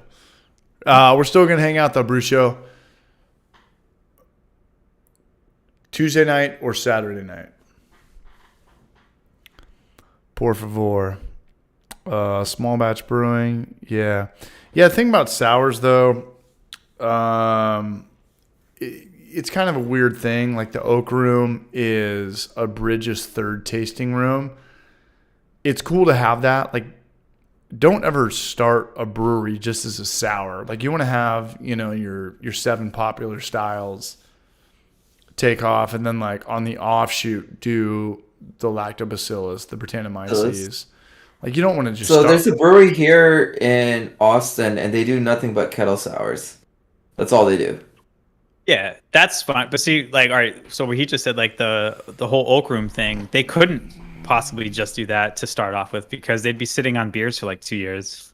I mean, it would take a long time before they'd have anything ready, unless they're like pushing out like young stuff, which wouldn't really represent what they're going after to begin with. Right. Which, I mean, they could do to try and keep the the rent paid, but I don't know. True. That's my take. It's just too niche, though. How did the oak room come about? Like, how did they start? Did they brew, and then all of a sudden they're like, "Hey, we have 10-year aged." No. Like I said, it's like the umbrella company is called Abridged. Oh, yeah. So they have okay. like food trucks, and they have the most popular smash burgers in town, and they've got tasting rooms kind of all over town. So like on your 4th or 5th thing you want to expand on, then kind of hit on the whole niche thing. But you never want to just open up with a niche thing and be like, hey, let's take over the world. Like, when you want to start a brand, like you'd want to be as universal as possible, one would think. Right. That makes sense. Yeah. Lambic. What was the other one? I think it's like technically a... The Brew Show. Here's some money to buy me a beer when I'm in town. Trent, you got it, brother, man. Love you, Trent. Cheers. And everybody watch the Brew Show's last video. I haven't had a chance yet to Thoughts watch on Virginia beer? I don't know what Virginia... Yeah, it's a blend of lambics. Virginia beer? Oh, I'm sorry. No, the one I'm reading. Oh. The one I'm tasting, rather. What's the most popular beer that comes out of Virginia? If anybody knows that, it's going to be Noski. The Vale, probably. Richmond. Another big one is The Answer, which that's the banana stout I had at Zool. I think it was like a guest tap. Wasn't actually their beer. Gotcha. Nice. Very nice. Oh, yeah, so we're going to do one more beer? Or you chilling? Yeah, I'm drinking. Let's go. I just poured one more? I just poured this. Yeah. All right. Uno mas. And by one more, I mean 25 more. Brew Show, you want to come on for one? Do I have to text you? Knothead Brew. What's up, Knothead? Todd Porter in the house. Good to see Knothead. No, it's good though, man. It's good though. I love doing. Putting out content and doing the stream that night. What's the Shure microphone that you like fanboy over a lot? 8-Man has that. That's Zach Pearson. It's a Joe Rogan mic. SM7B, is that the one? I couldn't tell you that, but SM7B. That's a good question. 100%. Hey, Nova Star created, man. Have a good night, brother. Cheers, brother. It's on sale on Amazon. Instead of $500, it's $360.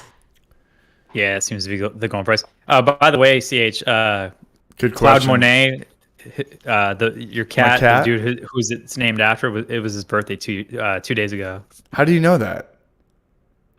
Here's the weird thing, man. Apparently Google heard you and I talking about the cat's name and it fucking recommended it because that's. Oh my god! No way, dude. Seriously, I'm not looking up that. I don't even know who that was. I'm gonna look up. I didn't know it was an actual person. I thought it was a cat name. Tell him the backstory. Or I'll tell him the backstory. Yeah, you know more than I do. Not really. So I moved here 7 months ago, and I have these feral cats that would come out, and I'd feed them, and then over 6 months, one of them became kind of domestic, and she comes around, and I've earned her trust. And then the neighbor to the left told me that they named him Cloud Monet, and I never looked that up. And that's whose birthday it was?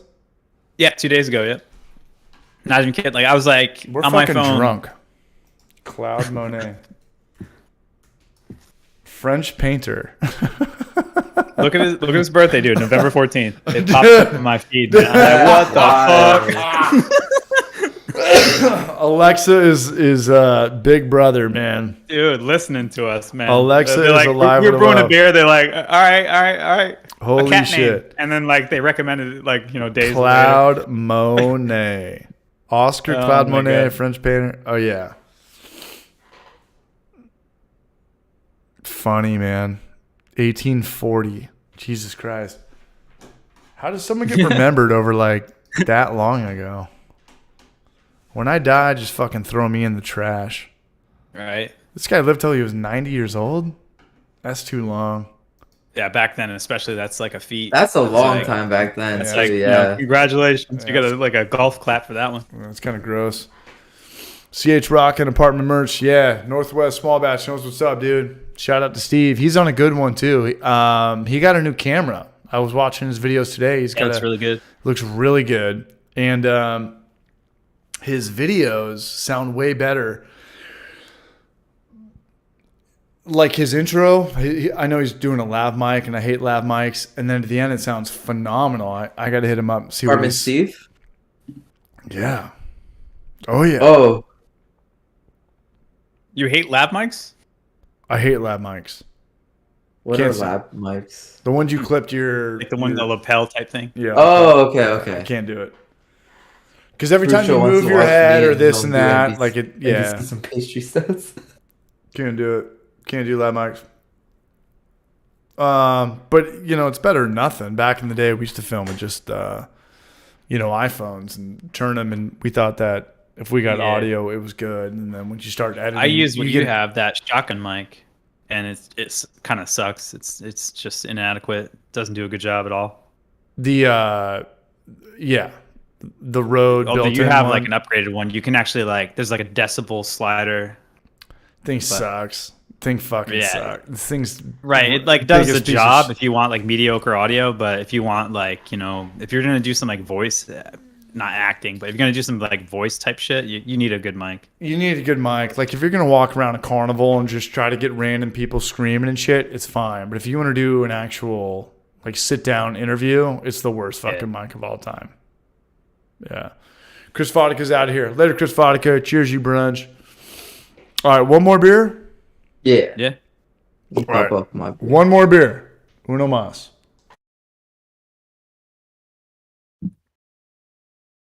drinking Pint House. Let's see.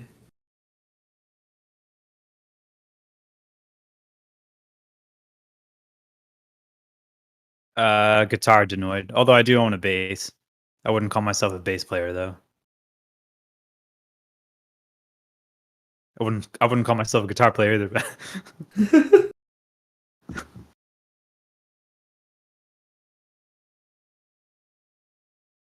Ooh.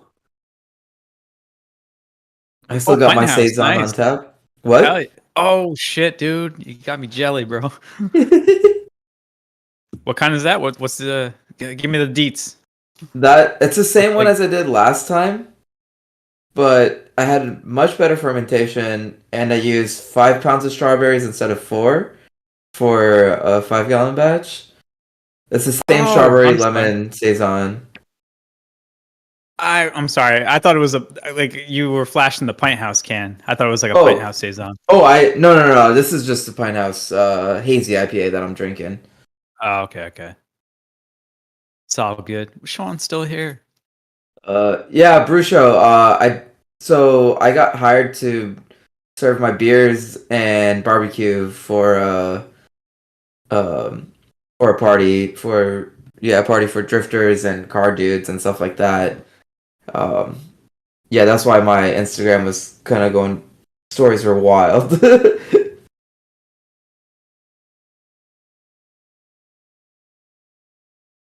You know what? I had my guitar here too. I would show denoid. I haven't done that in a long time. There's some old streams where I was drunk as shit, just like showing my whole guitar So collection like an asshole. that's back when you were doing it from your room. Dude, I was just stop loss. And then you'd No, I always haven't have heard of that a fermenter in the back that was just empty, and I was like, "Hey, what's in there?" Like, nothing right now. Nothing. I was like, Yeah, there "God was damn one it." time where both of them were occupied. Though it was like a Oh yeah. batch days on, yeah. And one of the I just bought the bucket, but the lid wasn't gasketed, so it didn't like create a seal whatsoever. So it was as if I was Oh like open fermenting, and it didn't really work out that well at all. damn. The one that was in the stainless was phenomenal. The one that was oxidized obviously was Yeah. shit, but Yeah, that tends to happen, eh? yeah, Every now and it is then. what it is. No, what kind of where did you get that kettle? That thing is a beast. Brewhaw, it's out of Canada. Hey. Oh, Adam. He follows me on Instagram and stuff like that. There you go. Don't you know? I'm a fucking nerd. Oh man, I'm like still like Yeah, this trying is to catch good, up but on. man,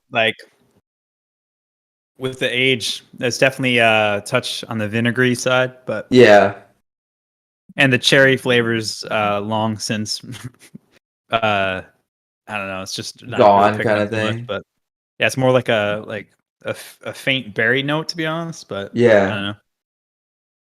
It's not Ron bad. Barnes, proud favorite.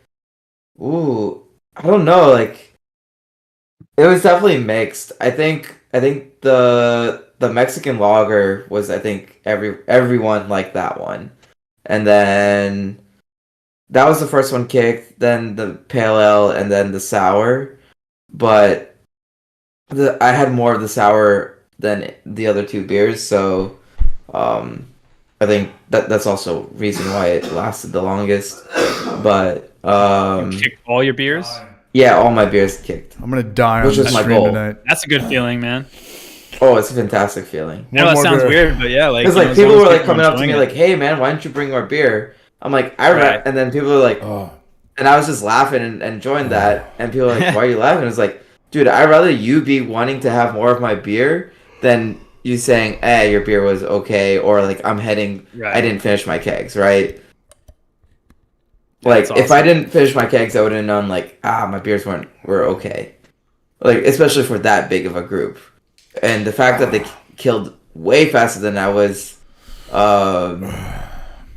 expecting was even better. it's a compliment. Goose, yeah, it was It's a really compliment. sour. And like, I'd rather people be coming up to me saying, "Hey, man, I want more of your beer," and I'm just like, that's always a good thing to hear. No, you're killing it, Olios. You're getting your name out there for yourself, man. And that's gonna ultimately, I don't know what the end game plan is, but it's gonna force you to make way better beer. Bottom line. Yeah, it is good. It's Or food. making me be like, be more meticulous about my brew days, writing stuff down, making sure like getting my recipes dialed in and stuff like that. And yeah, the end goal is definitely a brewery. I that's definitely my thing. Like sure. at least being an investor or something. Whoa! Someone just bought me the expansion pack to Breath of the Wild. We got Knothead Brewing in the house, dude. Say shout out to Knothead Brewing, man. Much love wherever you are at, Knothead. Cheers, you, Braj. That's Thank hilarious. you, man. No, Knothead, we talk a little bit. He's trying to put out, or he wants to put out beer videos. He's got a beer video. And let me know, Knothead. I appreciate that. Much love, brother. No, This just the one's- way you said the expansion to Breath of the Wild. That's fucking hilarious. Dude, that's all that's on my mind right now. And Knothead just made it come true.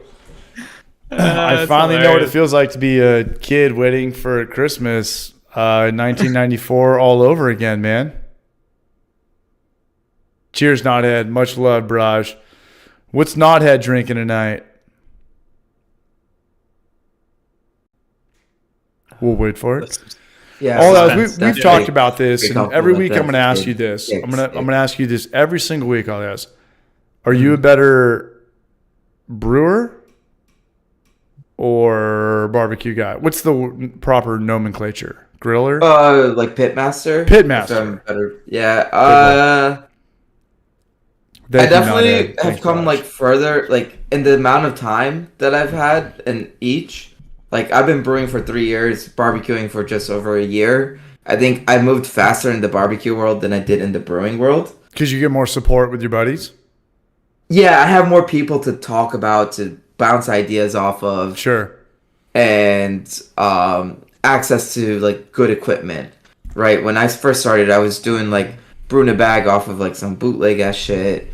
And like I didn't really know, like I didn't know what water chemistry was. I didn't know because there's a lot more scientific, like nerdy stuff. I feel like on the brewing side than there is on the barbecue side. Because barbecue side, potatoes on the barbecue side. The barbecue side of like the nerdy is like getting your temperature right, getting like using the right wood, things like that, which isn't as variable as like water chemistry, as mash temperature, as mash out temperature, or whirlpools, things like that, right?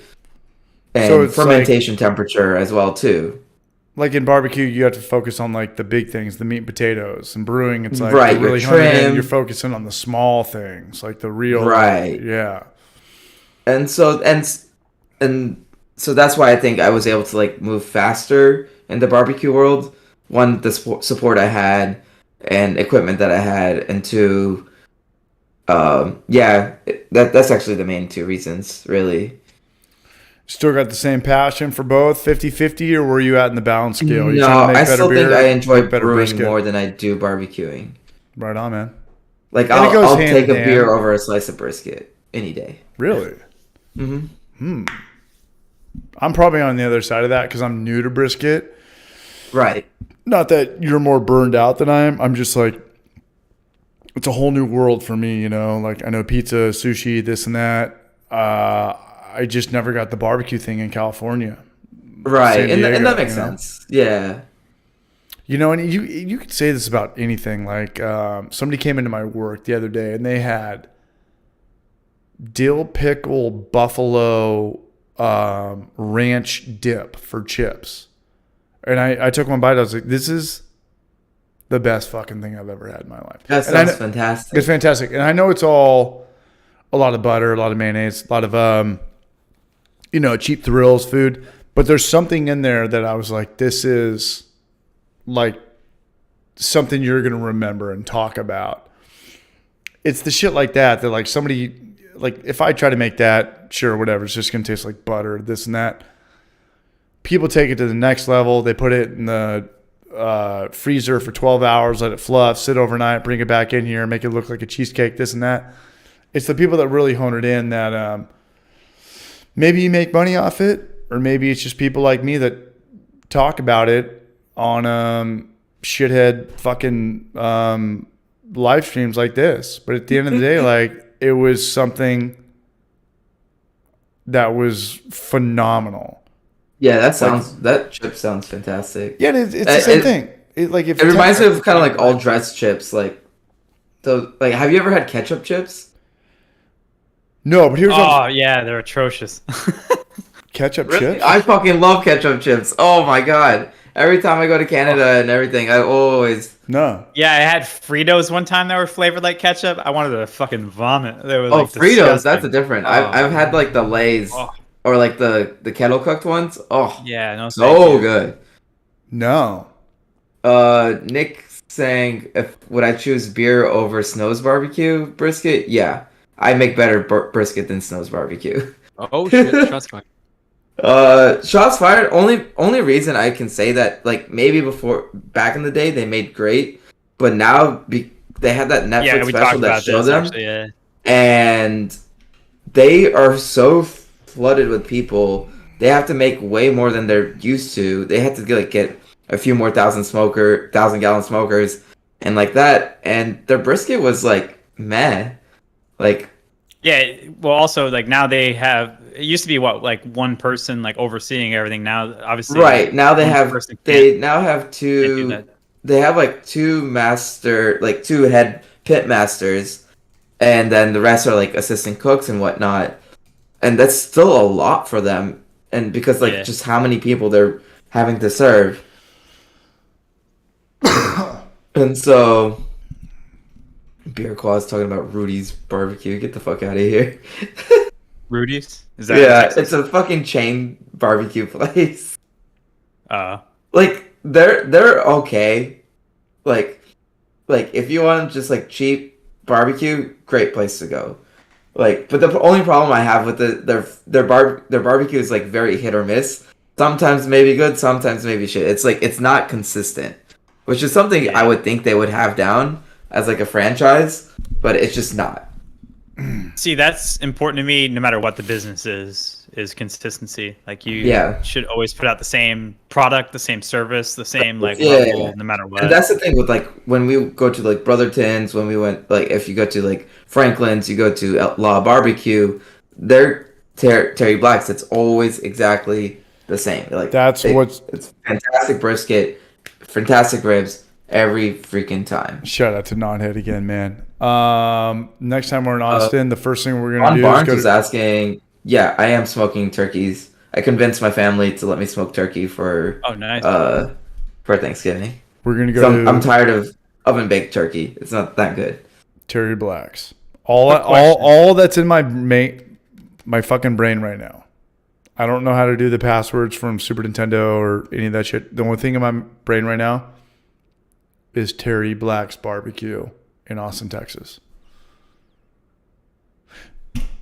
Is that your new password for your? No. That's all I'm thinking about. That's all I'm thinking about. Because the brain is like a memory card. I can only hold so much. Yeah. Oh, I think because we had that talk about because we passed by it when we were going through downtown. There was a family member that was like. Yeah, they separated. It was Black's barbecue originally, and then Terry Black's became a thing. Yeah. Yes. That's all I want, man. Terry Black's. How many Terry Blacks are there? 3 or 4? Terry Black's, I think there's 2, and there's, I think, 3 Black's barbecues. It's probably impossible to have a chain of barbecue at that quality, right? It's just physically impossible. Unless your pit masters are like exactly the same. Also, Nick Kane, like, so the beer world and the barbecue world are very different. Like, some people can say, yeah, they make, like, I'm not trying to say like I make better barbecue than Snow's barbecue, right? Like the brisket I've made was better than the brisket I was served. Now they might have just given me like one of their bad ones. They might have just not. It might have not been great, but like the brisket I was served there was not at a quality that like they should be. Wow. They made top 5 before I tried them. And so I don't think at the level that they were serving was top 5. Like I've been to Interstellar and they were number 2. You told me about it. And Interstellar, like consistently, like even though like they blew up, like that's why this year's like last year's Snow's was no longer in the top 5. They didn't even make the top. I think they made the top 10. But the person that made the number 1, isn't that like kind of a newer spot with like a really younger person, like Goldies? Yes, like yes, he's like Goldies up in the Dallas area. Like their pit masters are all very young. Yeah, exactly. Yeah. They're killing. They're the number kitchen 1 crew, right now. everything's like very young. Sorry, I don't mean. And they're killing the game. And I think like, so they just had the top 50 monthly Texas monthly should be coming out pretty soon.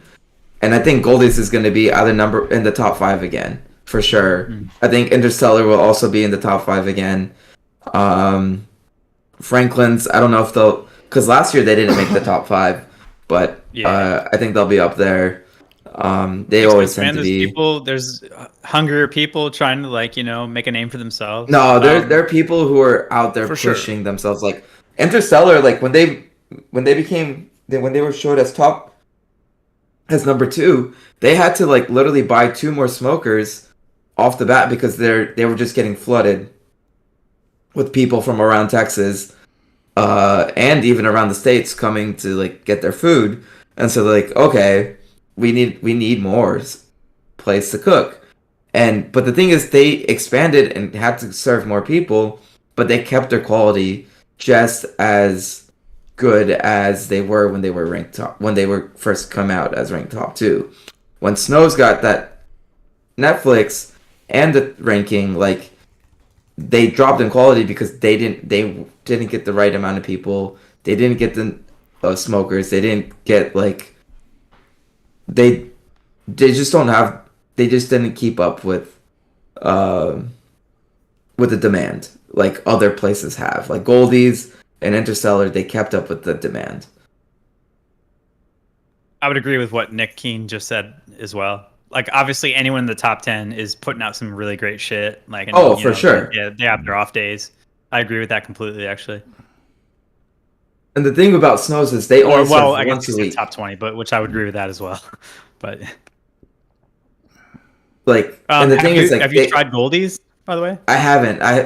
They're really because they're not even. Oh yeah, Bad Snows is still damn good for sure. Yeah, like whatever I had in Tennessee, it puts it to shame for sure. Like, but the thing is, like, as a Texan, as someone who lives here, who like has grown up around barbecue, like I can say when I'm disappointed. Like when I'm around like cooks that have won competitions, be honest, when I've been I don't around really like beer that much. food that has won competitions, and when I've been around like barbecue places that beat them, right? Like I'm not gonna say I know everything I'm talking about, but like I understand. But yeah, no, Goldie's. I mean, I really want to go to Goldie's, but they're like really far from me because they're not only are they in the Dallas area, not really in the Dallas area. They're like west of the Dallas area, so they're like in the middle of nowhere almost. What about what about a crock pot? Crock pot off, not like a. Oh yes, you could probably smoke me at crock pot shit. Crock pot's like the easiest shit in the world. Mm-hmm. Barbecue's got a little bit of like a learning curve and stuff like that. I think we should do a collab with. I can't do the barbecue thing, but I can do crock pot stuff. How's your crock pot game? I mean, I don't really do much in this. Yeah, you just put it in the crock pot and then wait for 8 hours. Yeah, it's like the Breath of the Wild. Like you just put shit in there and then it gives you shit back in like 8 hours. I mean, yeah, I've made like shredded chicken, like enchilada stuff in a crock pot. I've done. Sorry, Nick Keene. Nick Keene didn't like that. All right, he's on all y'all's page. I lose. Yeah, don't ever say crock. I go down in flames. I know. I'm sorry. We're not worthy. I know. My bad. Honest mistake. Yeah, crock pot and barbecue aren't really the same. But the thing about crock pot though is you can do it before a brew day. Like you can't barbecue and brew in the same day. That's why I like doing crock pot. It'd be too hard. It'd be way too like fucking hard. Like if you have an electric smoker, yeah, it's possible. Well, that's the best thing about crock pot and brew day is like crock pot is like just throw it in there. Set it and forget it. Yeah, set it and forget it. There's really weird ways you can really fuck it up with a crock pot unless you use like too much horseradish or too much beer like me.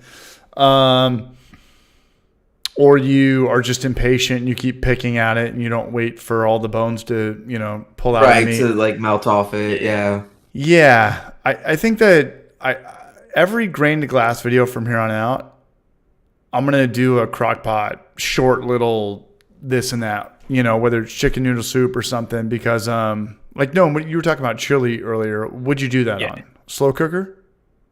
No, I started off in a cast iron skillet. Cast iron skillet. Yeah. Cast iron. The other thing I sent you guys the other day, the chicken taco, same thing. You can't beat cast iron, man. You just can't. What is the deal with cast iron? How come everyone goes to cast iron after they do sous vide or after they do slow cook stuff? I never did sous vide, so I'm not really sure. So cast iron tends to be well seasoned, right? Like, because you cook a lot of veggies, you cook a lot of meat in it. It because it's very porous, it can retain a lot of the fats and seasoning and flavor from those cooks within its shell. So then when you cook like your steak, like when you like sear your steak on it at a high heat, it kind of locks in, it pulls some of that flavor and fat from it to into your steak, into your veggies, Dude, this is into like whatever a you're sword cooking. from Breath of the Wild, man. This feels like There's the a couple master so it sword. does retain heat very well because of its thickness, and also I guess Every time I say Breath of the Wild, we have to drink. yeah, And I'm back, it's, man. It's your apology. Yeah, the way that I think Gnome or Alia snapped out of grabbing this wrist thing. Gnome still apologizes. I'm going to interrupt people, but every time that I say Breath of the Wild, we're drinking. We have So to yeah, drink. part time to mention the thing too. That is a way of naturally getting more iron in your diet. You can use cast iron. Ooh. Yes. So it's basically like a natural non-stick as long as you maintain it well. You can. This is a great YouTube video. Like, what is the deal with cast I iron? don't know about that because I'm about to go off on a fucking tangent, but Show him your dick, dude. Go off. See what's much up. how like the comments obviously you don't want it to about get too crock pot and disgusting, barbecue. but like if you keep it well seasoned and like use oil and fatty foods and stuff, as long as you like kind of like wipe it down, you don't really have to like deep clean it. You can just turn it upside down, put it in your oven, like the heat will naturally kind of drip the excess oils out, and like it's ready to go the next time. Like and it lasts like hundreds of years. Like there's just so many benefits to cast iron. Northwest So, also uses that's why I carbon use steel. it. Yeah, Northwest I was mentioning I switched over from cast iron to carbon steel because it's a little bit lighter. Sure. Yeah. And so, but like again, like you don't get the same iron like benefits that you would have from cast iron in a carbon steel. Yeah. But like I do like the carbon steel. It's really nice. I'll tell you guys one thing. When you work construction and you have to rip a cast iron sewer out of the ground that goes into the street, or somebody like back in the day, heavy as shit, it's heavy as fuck. Or their bathtubs, like back in the day, old people's bathtubs were cast iron, and you have to like put it vertical and move it through a house, and you can't make sure that thing touches anything, any fucking wall. Those things are heavy as fuck. Like, why was cast iron such a big thing back in the day outside of cooking? Because people thought thicker was better. Like big, thick steel was like better. Yeah, they thought it was more sturdy. It would last a lifetime kind of thing. It literally, it not doesn't. a lifetime, multiple lifetimes. Yeah, but nowadays probably like it down. Like it's that durable. It was like I back then when they would make refrigerators that would like last forever too, right? Like you can still like we have a fridge from probably the 1990s that still works when fridges from like 2021 die in like 2022. Dude, I fucking demoed a cast iron place. They had like a jacuzzi one time, jacuzzi tub one time. We had to lift it up. It took me and 4 guys. It was fucking gnarly, and we had to put it vertically. This day is over. This would never happen anymore. Never happen anymore. Oh, for sure. Nowadays, it's like the cheapest, the lightest. Everything's like rubber, like the piping. Right, What is or sewer like the now? most eco-friendly material kind of thing. Yeah, that deteriorates in like 2 months. And you're right. Like we don't know. Everyone's like, hey, let's go from like cast iron to 4-inch PVC pipe down to the main sewer. It's like, Right. yeah, but that hasn't withstood the test of time. We don't know what that's going to do in 80 years. Like Right. we have no Hop clue. back on, Sean. Hop back on. We're just going off like salesmen telling us like environmental friendly bullshit. If something lasts 80 years, like it kind of did its fucking job. Like it's kind of supposed to break, whether it's metal or plastic or PVC. Sean did bring up a good point. It was also partly technological limitations. But that's the thing. Like when you are limited, you make a good product with what you have available, and that is probably part of the reason why there's still a use for them today. But Sean wanted to pop back on, if that's cool. Where's Sean? Oh shit! Is Sean still here? Yeah. My subscriber by like. One more time to go to beer. the bathroom real quick. How do we know? No, it's I not. went from trophy to Homebrew for Life badge. Where's Sean? I'll be right back. I'm gonna go take a piss real quick. I'll be right back though. I messaged. Oh, he's hopping on. He's hopping on. All day. Watch them all come down. All day. Domino dancing. Oh, you're doing high quality Are you hanging out with Gavin and Ann at the Urban? Yeah, I'm at Urban Bar. You know it, man. Oh my gatos, you are there, Keeping it man. classy. It's that Monday night ritual, bro. That's where I took all the. Sorry, what's up? See if you find the neo-Nazi guy there. That was outside of Pretentious, right? Yeah. Oh yeah. Yeah, I didn't put that in the video. Well, here was kind of the thing. I looked back and I looked at the videos of that. Do you remember that night, Alias? The night we saw the racist? Yeah. Do you remember like the context of conversation? Yeah, it was about chest hair. Right, exactly.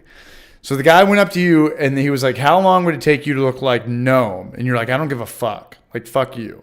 Yeah, like I'm not having this conversation. And I talked to Sean about this. Sean was like, "I've been here for this and that. I see like racism like once a blue moon. Like this isn't." I'm also not a brown guy though. So I mean, like like I don't see it in the same way that Ali Oz is going to see. Right. There's different eyes. Right. But and that's great perspective. Thank you, Sean. But me and Ali Oz were walking to MOB to where Sean is or where he was, and we looked back and we saw like Gnome like talking to somebody, getting recruited, shooting the shit, whatever word you want to do it. And we went back there. Recruited. Well, I looked at it today. I see why the word comes up because I mean, Gnome's running around with the bald head, the big ass beard, he's sleeved up. Like imagine that. Right? Imagine that. Yeah. And Gnome is like the most peaceful, lover guy ever. Yes. Yeah. Like. And they go up to Alias, not me, and they say, "Hey, how long would it take you to grow a beard like Gnome?" And Alias is like, "What the fuck? Leave me alone." And I have all the videos for this. I was filming this verbatim. Oh, you did? I filmed it all. And the guy had his chest. He had like a button here and a button here, but he was letting his chest hang out. And I said, "How hairy is your chest?" And he lifted up his shit, and he had the Confederate flag and the Nazi cross. It wasn't the Nazi cross, but it was the Nazi eagle and the Confederate flag. It wasn't a swastika. That's what it was. Yeah. Oh, that dude. Yeah. We went there, and I told Sean, I was like, and all I was like. It was there. Like these guys were drunk as hell, and like we could have knocked them out without him. They were fucked up. They were like, no. The thing that hurts my heart, man, is just just two fucking quality fucking humans, and Alias and Gnome come down, and like they're having this great time, and then like there's that little fucking there's that little like fucking they see Gnome, bald head, big beard, sleeved up, like I said that Gnome, like while you were gone, like basically getting recruited, and then like it leaves a fucking stain for Alias because it's like, man, the first time you're ever here, like you experience that shit, it breaks my heart a little bit because like this town is so inclusive, it's so cool, and for him to experience that in a short time here, that was like 1-2 dudes like out of like everybody I've met here. Like I was just like whatever. Like I think at this point in my life, like I've experienced enough bullcrap in that world, so I was just like whatever. Well, yeah, you were telling me about stuff about like the drag racing world while you were doing that, like in the I think Dallas Fort Worth areas. Whenever you were doing that, it's in the Northeast. Yeah, I was in the Northeast. You went to college. Oh, so that was up by like where Gnome's at then, right? At least he went to upstate general area. Oh, I just went to upstate New York. Okay. No, but oh shit, we got another $50 donation, man. Sean, I'm taking you out to dinner. I'm gonna see you way before I'm gonna see the other guy. Shout out to Knothead Brewing, man. Much love, man. Thank you for that $50 donation, man. Knothead Brewing, you're too much, brother. No, so it was funny because, I've known Sean. Sean's my number 2 in Knoxville. This is how it works. Sean is my number 2. And by number 2, it means like I came out here with no friends, sight unseen, this and that. I like Sean straight out of the gate. Hey, Sean, you know why we know each other? Fucking Padres, man. I called your hat out. Called your hat out? Or was it my hat? Yeah, you did. I called your hat out. Either way. No. Like, yeah, either way. Same story. My God, Knothead, bro. Knothead Brew's coming through, man. Yeah, Jesus. But you guys got to put Knothead on next week for showing all that love, man. I know this is my first time on the cast, but like, I mean, he's showing love. Garage, man. Man, dude, Knothead. Yeah, dude. Dude. Shout out to Knothead, bro. I got free dinner because of you, man. I appreciate it. Next time I hang out with Sean, man, that's on Knothead. Like, no doubt. Yeah. We'll go to the most expensive joint in Knoxville. I'm gonna order the ribeye. Market value. We're going to Roost Chris right down there on. Nah, man. I heard there's an $85 ribeye right down the street from your buddy's place. It's pretty solid. So. Line them up, man. Sign me up for 2. Yeah. No Manalios. You guys remember going on Gay Street Bridge when I was like, hey, pull your camera over there and film the stadium? Oh, my God. Yeah. All right, $70 donation. Kill all Nazis, 69 barrages. Big shout out to Zach, 8-Man Pearson. Much love, man. All right, that's all going to Sean. I'm going to buy him a McChicken at a double McDonald's, man. We'll call it even. Hey, as long as I can get the basket of fries, if that's the only thing I can get that's not on the dollar menu or square, man. We're going to the Bob's Burgers, man. Much love, Zach A. Pearson, man. You know, you were putting out content, and I lost you for a second there, man. But that's he's got the fucking best microphone in the game, and the best. He's got the best kid, man. He's a daddy. He's been a daddy for about a year. Thank you, Zach. Thank you, 8-Man. Cheers, Brad. And his sick guitar. Nice keyboard. Cheers to Zach, man. I couldn't imagine having kiddos right now, bro. That would fuck my life up. Like, good for you, dude. That's a scary thing, man. No, good for him. Like, if you guys, like, good for him. But that's a scary fucking thing, dude. Bringing another life into the world. That's. I agree completely. Yeah, but Sean, you'd be a great dad. Same with you, Noah. I appreciate it, but I'm trying to get the old snip, dude. I don't know if I want them. I heard it's expensive, but I don't know if like the snip. You can have sex without a condom without getting snip. Come on, man.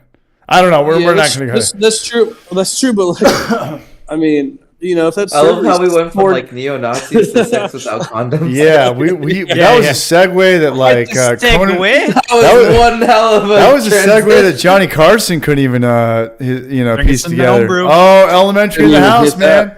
Elementary was the pulse to this whole conversation because nobody knew tonight what an actual cream ale was, and he made one. Shout out to Brian. That's the coach out there, or teacher out there in Visalia. Elementary, this is our buddy Sean out there in Knoxville. Top left. Look no further. Nah, man, we're talking cream ales, and it's got that like marketing term jargon, cream ale, vanilla cream soda. Nobody knows what a cream ale is, me included. Well, so my understanding was I put it in the comments earlier before I jumped on the first time, and Noam was right. It definitely has corn in it. I heard someone say it's a Kolsch with corn. I saw that someone said it's a blonde with corn. I don't know. Yeah, like a cream ale. It does have corn in it. Like 100% has corn in it. Oh yeah, it has flaked corn. But is it like a blonde ale with corn? I heard it was a pale lager. Nobody knows what a fucking cream ale is. It's just a marketing tool. I think it's usually I think it's a Kolsch with like with corn. That's what he just said. Yeah, that was that's my closest like way of understanding it. Some people did say it was like a blonde ale with corn. Who you call it? Either way, it's like you're basically fermenting it in a way that yeast shouldn't be fermented, I guess. And then like I don't know. Right, and then also if you who you call it? So Zach's backing me up. It's a Kolsch yeast with corn. Kolsch yeast with corn. Do we all agree on that? Can we have a fucking actual like real right? No, that is what it is. Can we have a vote without going like losing our minds? Like, what is a goddamn cream ale? I'm also who you call it? Who did the beer challenge thing? The homebrew challenge? Martin Keene. No, Elementary just spiked it. Lager like beer with ale yeast. That's what I said from day one. I thought it was vice versa. I thought it was either lager with ale with I'm done. I'm fucking done. Kolsch with corn would be close. 1 more, 5 more. I'm gonna give it to Elementary and Nomsky, and I'm gonna give it to me as getting an F minus. Yes. I know Wikipedia is like the end all be all, but right here under Wikipedia it says cream ales related to pale lager. They're generally brewed to be light and refreshing with a straw to pale golden color. Hop and malt flavor is usually subdued. Like all beer styles, it's open to interpretation, so some give them more sort of character, blah, blah, blah, blah, blah. While they are top fermented ales, they typically undergo an extended period of cold conditioning or lagering. So, I mean, it's kind of like a hybrid style, right? In a way, sort of. Maybe. Sure. I'm just glad to be here. Same, dude. No, this is cool, man. I'm glad you guys had me on. I don't even know what's going on. Zach McCrary just became a member for 10 months, man. What's up, man? New OJ creamsicle vid is sick. Shout out to Zach McCrary, man. Everybody in here was in the video. Sean was supposed to show up that day. That's the guy on the top left. He looks like a bouncer at a failed strip club and the purple silhouette in the background. But he's in the video. And this is Alias and Gnomski, man. We're chilling, man. But thanks, guys. Thanks for still being here. We got fucking 50 people here 2.5 hours in, almost. Even though this happens every Saturday. Are we up or down?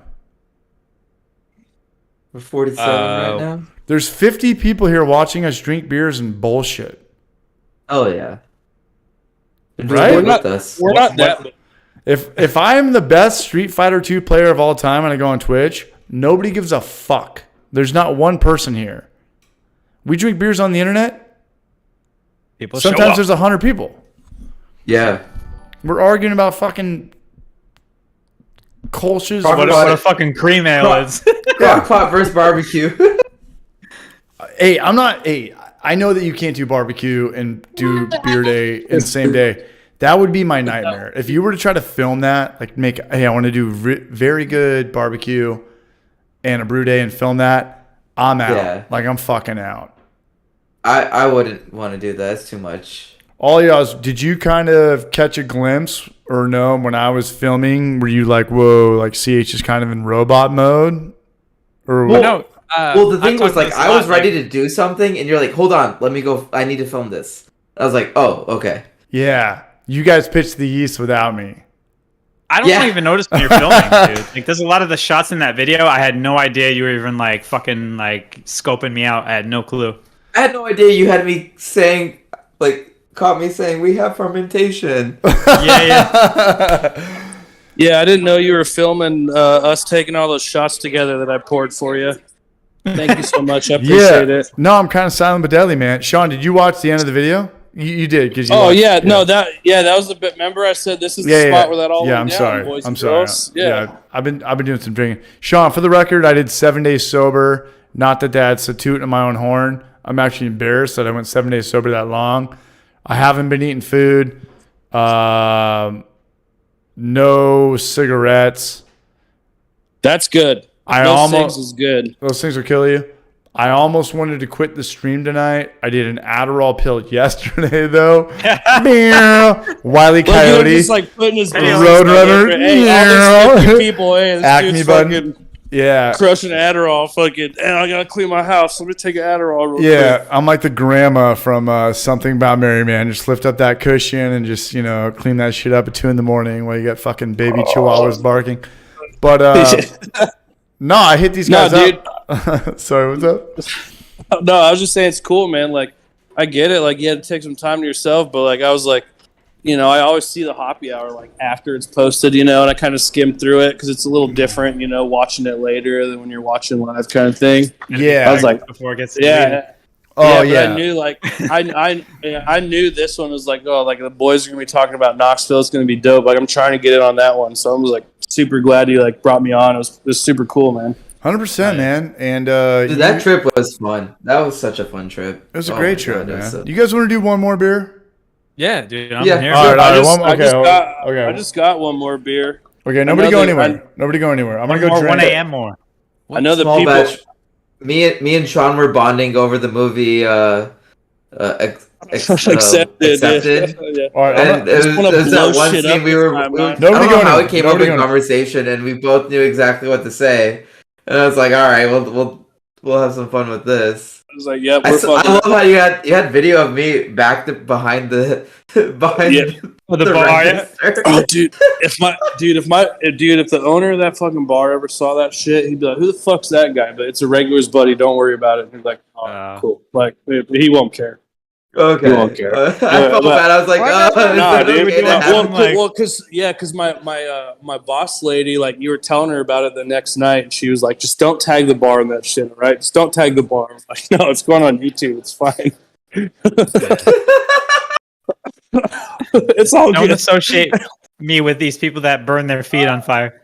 Holy shit, Oh my dude. god, I forgot you even put that in there. I was like, Yeah. oh my god. Dude, I've seen that video Yeah. so many times now. Dude. Whose foot was that? Was that CH's foot or was that Nome's think that was foot? Or... CH. We Just both like- did it. I posted it on my fucking Instagram and then like immediately woke up and was like, what did I do? I deleted it Yeah. immediately, but then it ended up in the video anyways. Okay. The internet is Uh, forever, my friend. The internet yeah, is dude. forever. Oh, I'm the type that doesn't give a shit, but then I do after the fact, and like, yeah, I don't know. It's in the too moment. late. It's like, fuck it, I don't care. And then it's like, well, that's already posted to YouTube, so Yeah. might as well fucking own it. Well, yeah, I still deleted it. I owned it for like about 12 hours. Yeah, but you were asleep for 9 of those hours and Yeah, hammered drunk for Nope. the other 3. Oh, dude. Well, actually, I kind of maintained that trip. The Austin trip, not so much. But that was Austin trip, you got another conversation. fucked up, bro. Oh, dude. Oh no, Retarded. dude! Yeah, Washington. yeah, dude. The Austin video that CH posted is really good, but then he's like told me like the behind the scenes stories. And I was, you guys are just getting Dude. into it, bro. You guys are Yeah, getting man. into it. I'm not gonna say anything on the stream or whatever, but Oh, you could say we got hammered. We got fucked up that trip for yeah, sure. dude. But I mean, you guys Right. had a good time in fucking Knoxville too, dude. Like, and I want to Yeah. get out. We should all do the Puerto Rico thing, bro. Like, Yeah, don't, need, man, fun. don't need a passport. Like, let's go. For sure, yeah. We're And if still you could waiting really- on the day for Gnome to leave the country. Dude, let's pop this cherry. Technically, I'm not leaving the country, though. I know. That's what we're still waiting on that day. Well, Oh, he's leaving the contiguous United States. I mean, that's There you go, that's a step in the right direction. Big boys. step. What happened? Yeah. What happened? Nobody talked about my STDs and warts, Only right? twice. No, All right. no. We're safe. All right. Yeah, so I only have one thing up at a time, so I don't see the YouTube comments. But just in case anyone's talking shit about me drinking a Miller High Life right now, I just want to say that They were actually all excited that you were drinking Miller High Life. okay, perfect. I'm here for it, man. Like, I got a bar with Dude. 41 different beers on tap, Dude. and I have to know what they all taste like at the end of the day. we got I want a 13 regular is this? beer. we got another $50 tip from Knothead Brewing. That means I'm taking Sean to fucking Taco Bell in the morning, man. Shout out to Let's Knothead Brewing. go. go. damn, Taco that's Bell breakfast. 3 man. rounds. Dude, are we gonna High make it? life. I'm gonna sound like a scumbag. We used to do this. Are we gonna make it over $300 a night? Knothead Brewing, you're the man. You're leading the way. Zach 8-Man Brewing, we're right there. But I don't know. Now I feel like a horse's patoot. One more, 20 more. Yeah, all the donations will go to me going to Cracker Barrel tomorrow with Sean and tipping somebody $100. I don't know. We're gonna go to Denny's and tip everybody 40% and just make it rain with fucking Monopoly money and McBucks. Shout out to Knothead Brewing, man.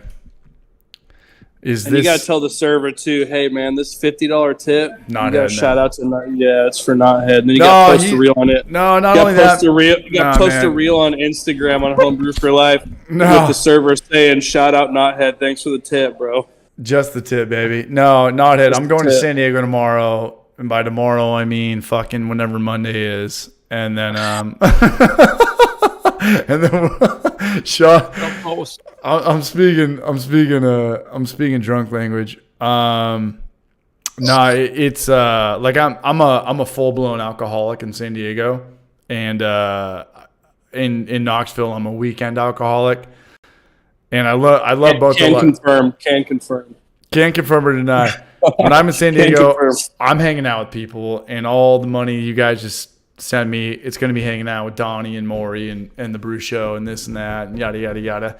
It's pretty much impossible for me to like do a week sober in San Diego. It's impossible. When I'm in Knoxville, it's Yeah, but when I'm in the same boat out in Knoxville, right? Like I've been here for 3 years. I know everybody. Like I know head brewers. I know owners. So like, Sean, you are me in San Diego. You are a younger version of me in San Diego. It's fun. It's drunk. It's expensive. It's this and that. You know it. I know it. It's cool to be like tied into that shit, but then like sometimes it's like, bro, like I'm not trying to drink 8 double IPAs tonight. Like I'm trying to drink like 3 Pilsners, like head to the house and watch the Sunday night game. You know, you know what I'm saying? But like, I know what you're saying. I know what you're saying, and there's like probably a billion people that you're a very likable guy, and sometimes like. You might take that for granted, this and that. And there's probably people out there that would like love to be in the position you're in. You're just at a place in your life, like you're 7 years younger than me. You can kind of do whatever you want, unless like it's really bad or really expensive. I'm almost 40 though. I'm going to be 38 next week. Like 31 and 37. Very different. I get very that. different. Very different. Like Speaking of all those things I got going on for me, I'm also single, so if all y'all's homegirl's still on there. So. Come on down. He's taken. Sorry there, buddy. I'm just kidding. Hey, by the way, I pulled 2 beers out. We're doing 2 more beers when we get over. Let's do it. Mm-hmm. All right. Well, I'm going to finish this beer at Urban, and we're going to chat on my walk home, and I'll show you guys downtown Knoxville. You might walk by my house. I mean, you live right by fucking Yeehaw. You live right by Yeehaw. Your house is a 15-minute walk past mine. Dude, in San Diego, time that's like 2 seconds. That is true. Like, I have no problem walking 15 minutes, but... Like, Sean, you know North Park to Oceanside is like still San Diego? That's an hour drive with traffic. Yeah. Yeah, I've made that drive 1,000 times. And then you drive by the San Onofre titties, and then you got to go through... that's in my next video. San Onofre, yeah. Yeah, and then it's a Border Patrol checkpoint that they stop the highway for. Yeah. You know the slang term for that. I'm not saying it on the YouTube stream. No, I don't. You can say it, though. It rhymes with meaner screener. Okay.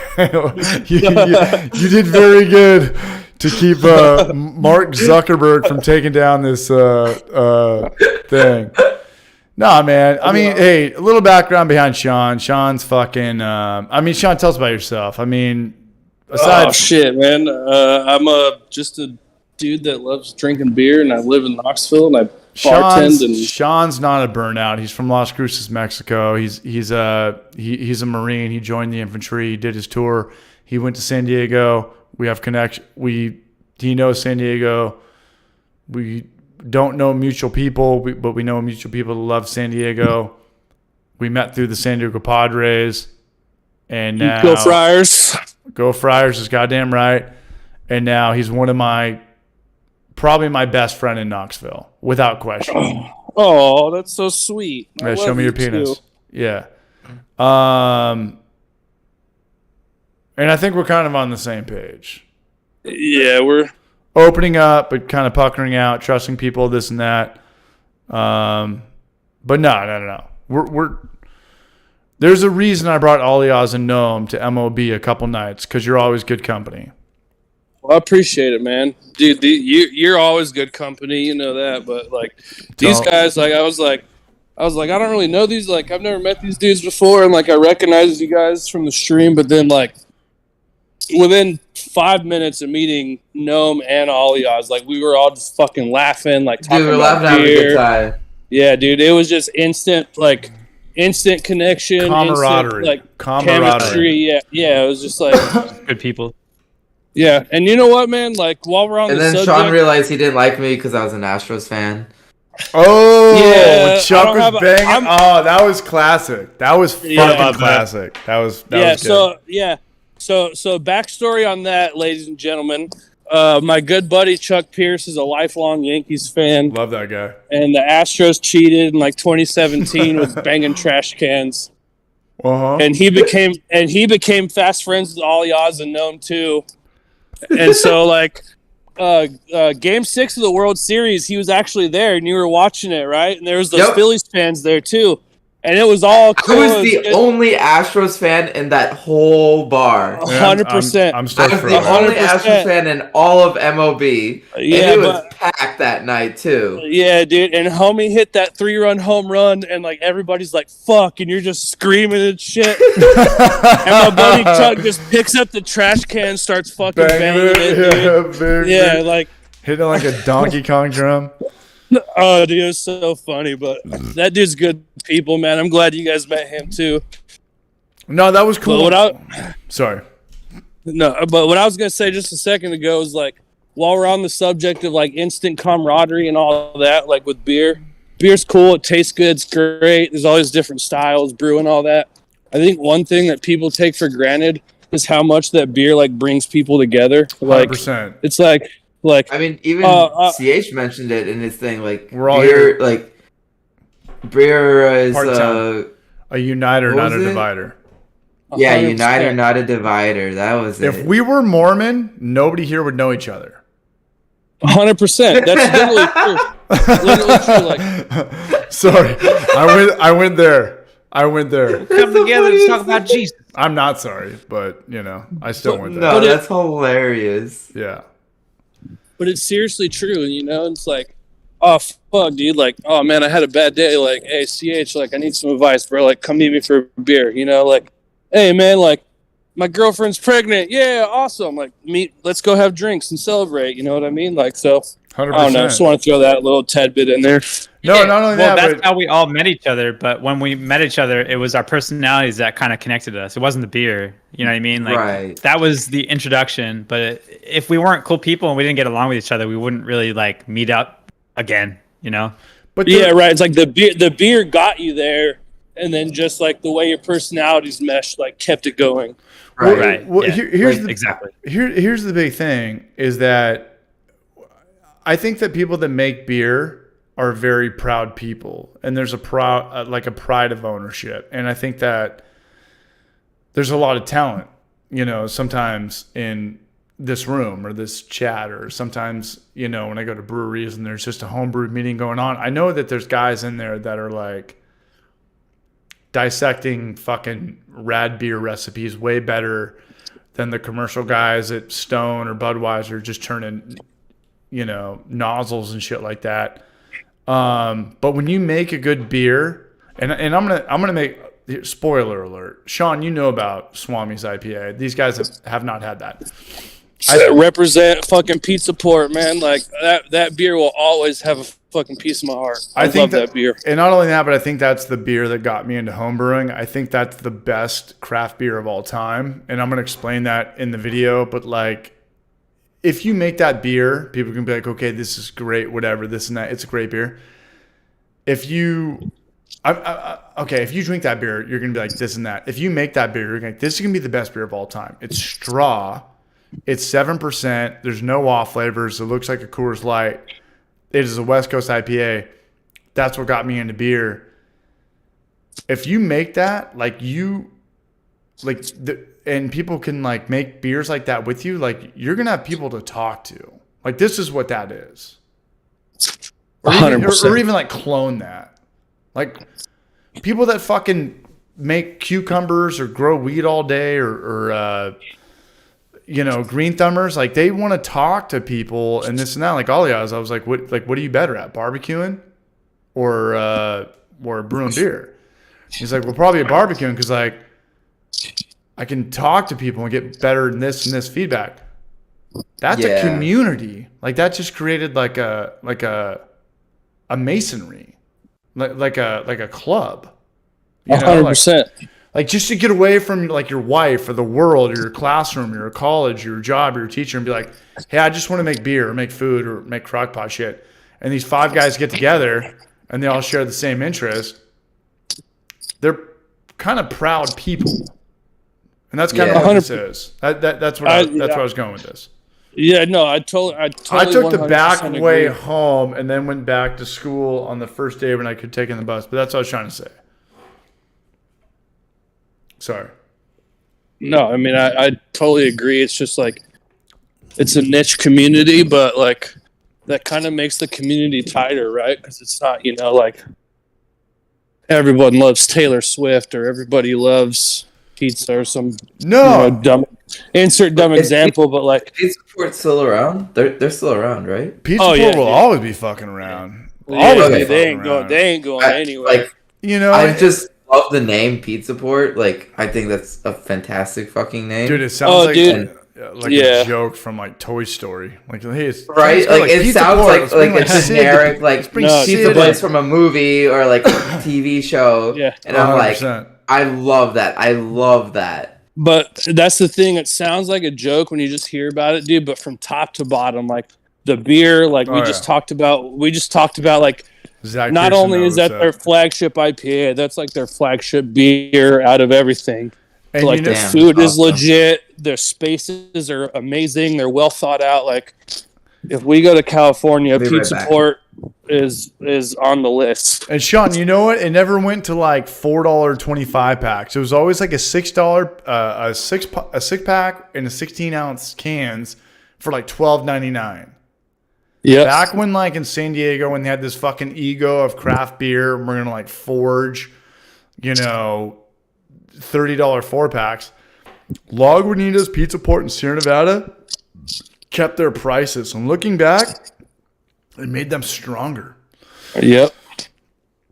They could have been like, hey, we have a 3-pack for $88. You need a divorce lawyer and a signature to buy it, It was like, but guys, it's beer. We're talking about beer. Bro. That just shows you who's in it for the love of the game versus the people that are just trying to get a paycheck. You know what I'm saying? There's people in it for beer and there's people in it for money. And there's a Venn diagram, but that Venn diagram is like a big spectrum. Everyone obviously likes money and likes beer, but there's a big shift. And you got to find like the people that are like consistently been trying to kill it and make good beer.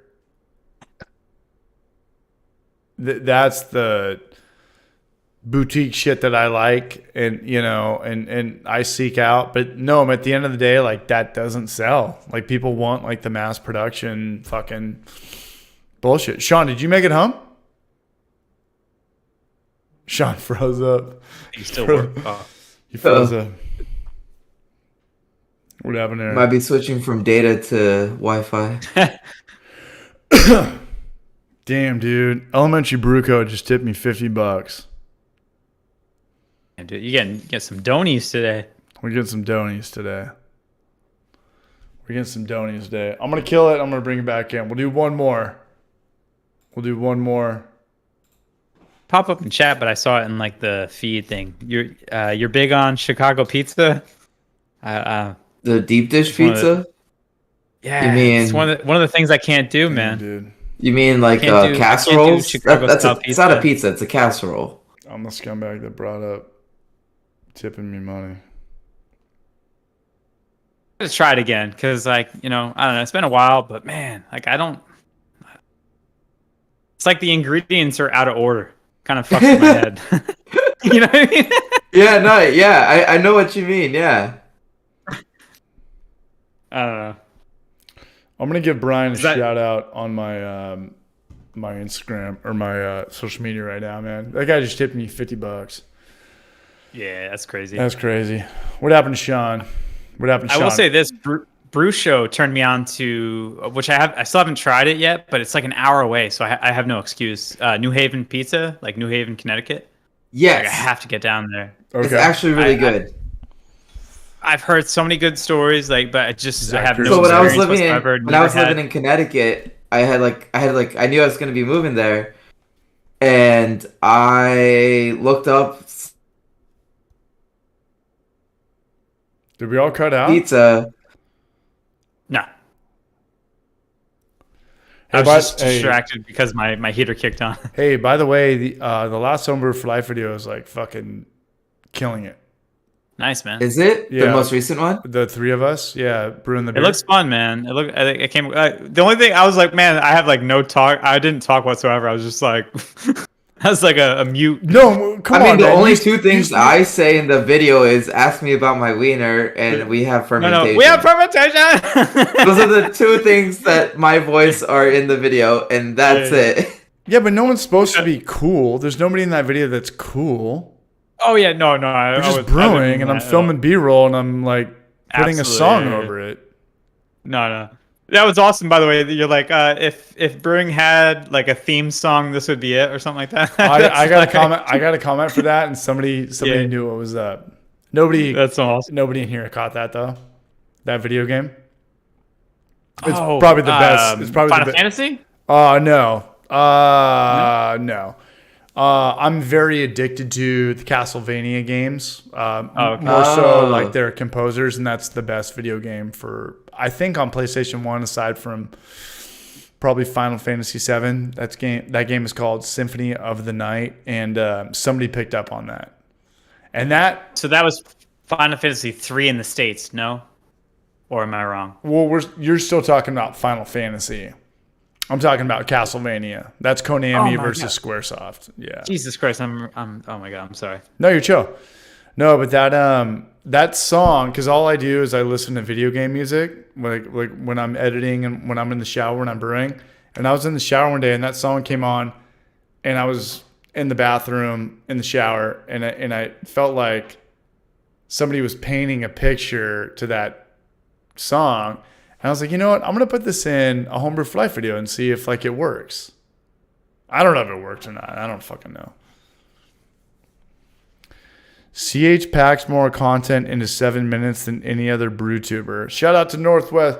All I do is just, what do you call it? Oh, that intro. Your intro with like the graphics and everything? No. No. Alia, check this out. This is that dude that did this for free. It was a guy that, God, this guy was so awesome, so sweet. His name was Ryan Workert. Okay. Anyway. Dude, that was beautiful, man. Yeah, he's trying to get a brewery going in Michigan. He's like, hey, like if I do this for you, can I just get a shout out? And I've gotten that a couple times before, and I'm like, sure, whatever. And he sent that to me. I was like, hey man, this is really good, man. Like I'm stoked. And I wrote him back. Consider this your shout out. What? I was just scratching my butt. No, I was talking to him. I was scratching my butt, but he hasn't written me back yet. CH, your videos are awesome, like always. No, I'm playing the straight man, the guy on the couch. I'm playing the straight From man. Like how high? Dude, I don't know. What was funny is there was so many clips of you just on the couch laying down, and it's just like, I'm like, this dude did not actually get as much sleep as people think he did. That's what I'm saying. I was like, people are think I'm sleeping all day. Who cares? I don't give a shit anyway. So it's just funny. Hold on, let me see if we lost Sean. No, I'm just glad we got some content out. The beer's good. Yeah. We're doing the stream, man. Dude, yeah, the whole edit was fantastic. Like, I loved watching it. Like, I liked you, like, you know, kind of doing that creepy, like, walk. With the grain basket? Towards the neighbor's yard. We talked about that. We talked about that. Here's coming back. Yeah, we had planned that one out. We talked about that. We planned it out. And, like, there was more to it, because, like, I did a bit more. I wasn't too sure how much he was going to put in. Like, there's even a part, like, where I was just, like, ready to throw the whole thing, like, completely over his neighbor's fence. And he's like, no, don't do that. No, and you guys know that, like, everyone's got their own editing style. You know, like, like, Homebrew for Life is, like, so bam, like ADD'd out, you know, like I just want that to be like nobody can ever. There he is. He's back. No, like nobody could ever like rip that off. Yeah, hell yeah, you're back. Sweet. No, like I can't do what the Brew Show does. His style is different from mine. At the end of the day, you know, Clawhammer Supply, Homebrew Challenge, like we all. Yeah, you guys all have like your own style to it. Yeah, but it comes down to storytelling. You know, it comes down to like, how do you tell a story? And I tell it through like 90s memes and bullshit and ADHD. And movies. Like, you use movie references. Like, I honestly Like- love that shit though. Yeah. I loved your transition, like, but this guy does, and it's like it's like the whole movie transition into just me going like, "What's up?" Oh no, all guys. When Noam was passed out, the best joke of all time that Sean, where are you going? Don't go anywhere. I'm here. All right. All guys, you remember we were talking about how soccer players are the biggest fucking pussies of all time? And Yeah, the and baseball, baseball players players get hit by 100-mile-per-hour pitches, and they have to pretend like it didn't hit them. Walk it off. Yeah, and soccer players get like touched, and they have to do like triple slow motion, like Yeah, and they're backflip. told to do that. They're told to be like that. too. Dude, I can never play soccer. If I had a guy on my team that faked an injury, I'd slap him harder than fucking. No, so the only Well, I reason can't watch it. Can't so the do reason soccer. why dude. so I'll tell you this. So the thing in soccer, no matter what happens, the clock is always running, right? Stoppage time. Yeah. There's no stoppage time. Which is stupid. And so- like what the fuck? Like what the fuck? Like you can just score a goal when the game's over? That's stupid. That's ridiculous. Well, then they just add time on at the end of the game, like They do arbitrarily. add time How do they on fucking based determine off of, like how much injuries, time? they based add? That's I don't fucking understand that. ridiculous. So the Yeah. ref just has like a judgment call? Yeah. All these guys Yeah. want to celebrate and dogpile, and he's like, "Hey, okay, 5 more minutes in my imaginary mind." That's fucking retarded. That's fucking stupid as hell. That's fucking dumb as shit. That's all I have to say. Yeah. Am I wrong? agree. Am I fucking I agree. wrong? I was gonna say you and I were watching soccer at Next Level, and we were like, oh, dude, it was like 6 Dude. inches away, and he's like, oh, Dude, they instantly go into like Mel Gibson for Breakheart, like 10 slow minutes motion. he's like, on the ground. Like, am I good? Do I get up now? No. Jim okay, Carrey. I'll shut door. Cable guy. Oh, hockey guys are the toughest motherfuckers of all time, man. Yeah. Yeah, no, hockey guys.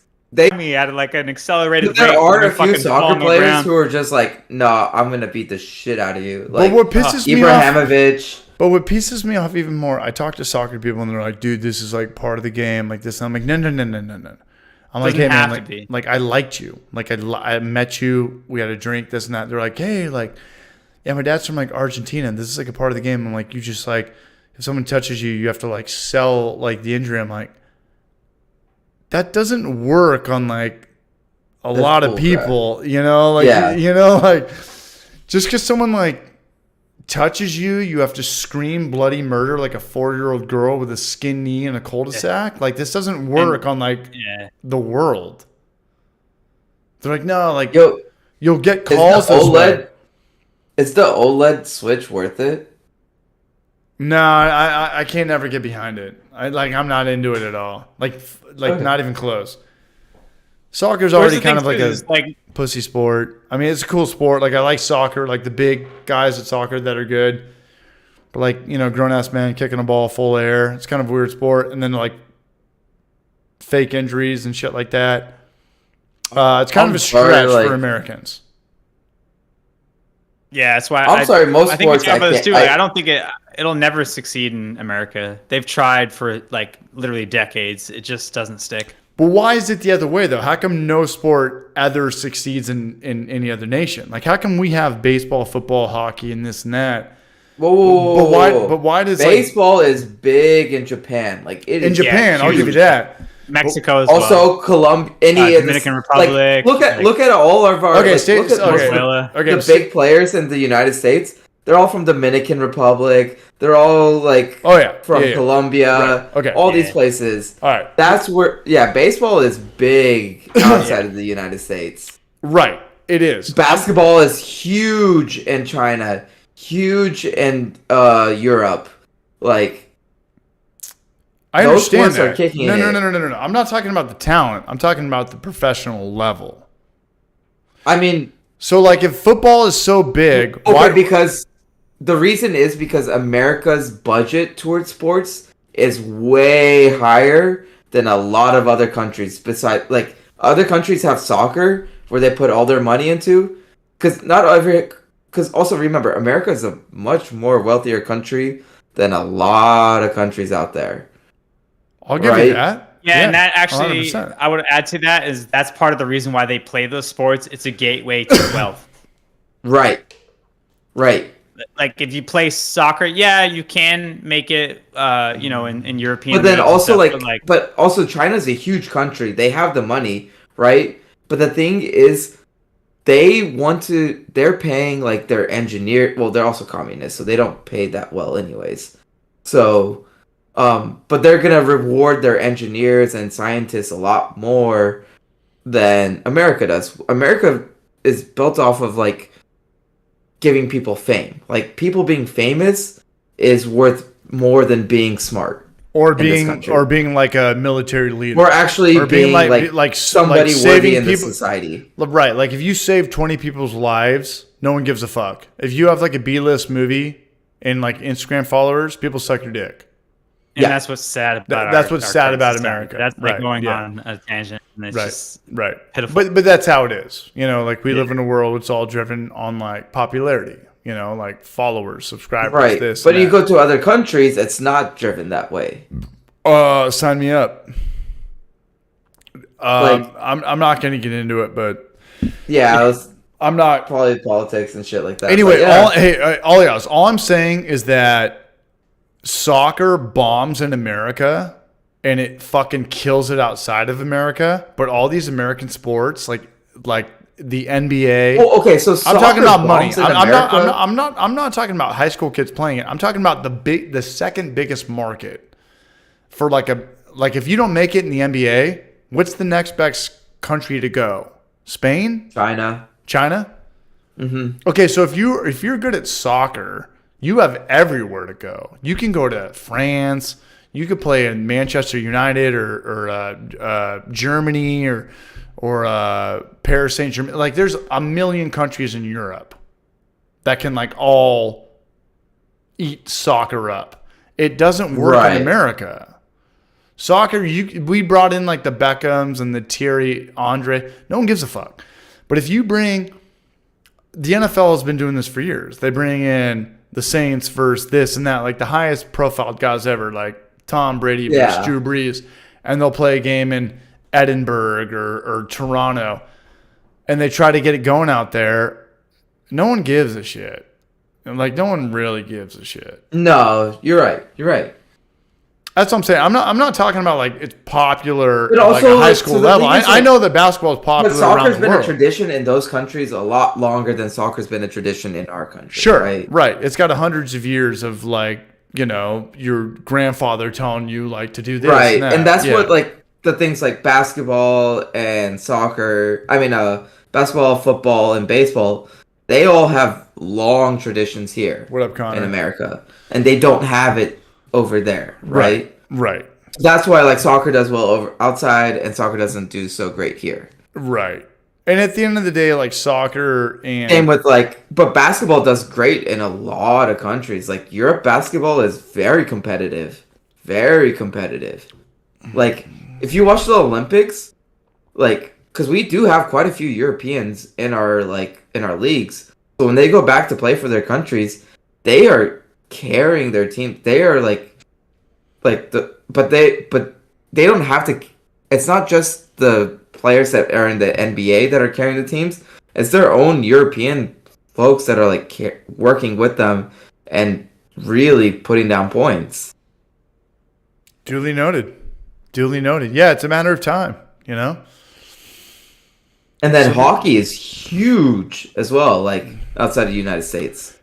Well, I got my buddy Dan that visited me. He said the majority of the NHL hockey players, like 50 or 60% of them, Canadian. And then 25% of them come from Europe or Russia. And then 10% of them come from like the D1 oh my God. $50. Oh my God. Knothead Brewing, man. Knothead Brewing, man. Yeah, Knothead Brewing. 200 this You're supposed to deposit your paycheck. Knothead Brewing. Yeah. You hit your 300. Knothead Brewing, man. Much love, you Braj. Does that mean we're doing one more? Or we got to get out of here. One more. I can refill my my cup. I can get a Bud Light. My goblet. Hey, you know what I'll do after this? I'll do that last Hershey beer. There you go. I No, can't. but I have one of them. I have one of them. I can't do it right now. Knothead, man. Much love. Thank you. Sure. Oh yeah, I'm gonna tell you something when I get back. I'll be right back. All right, oh wait, I won't leave Gnome alone. How you good, bro? All right. I can hold it down. All right. I'll pour more of my mix firm. And my wait. tap. Okay, hold on. I want to hear more about that one too. Okay, yeah. To my sour fridge.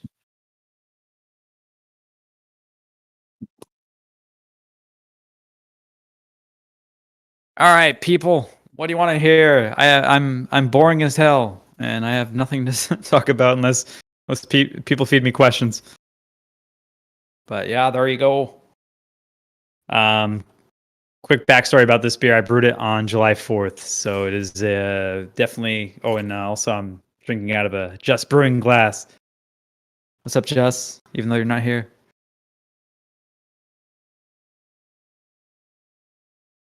Oh, you are. So this was using Yazoo Culture, which is like a brewery from Nashville, Tennessee. So it's got 2 different Brett strains and 1 Saison strain, if I'm not mistaken, and also Lacto.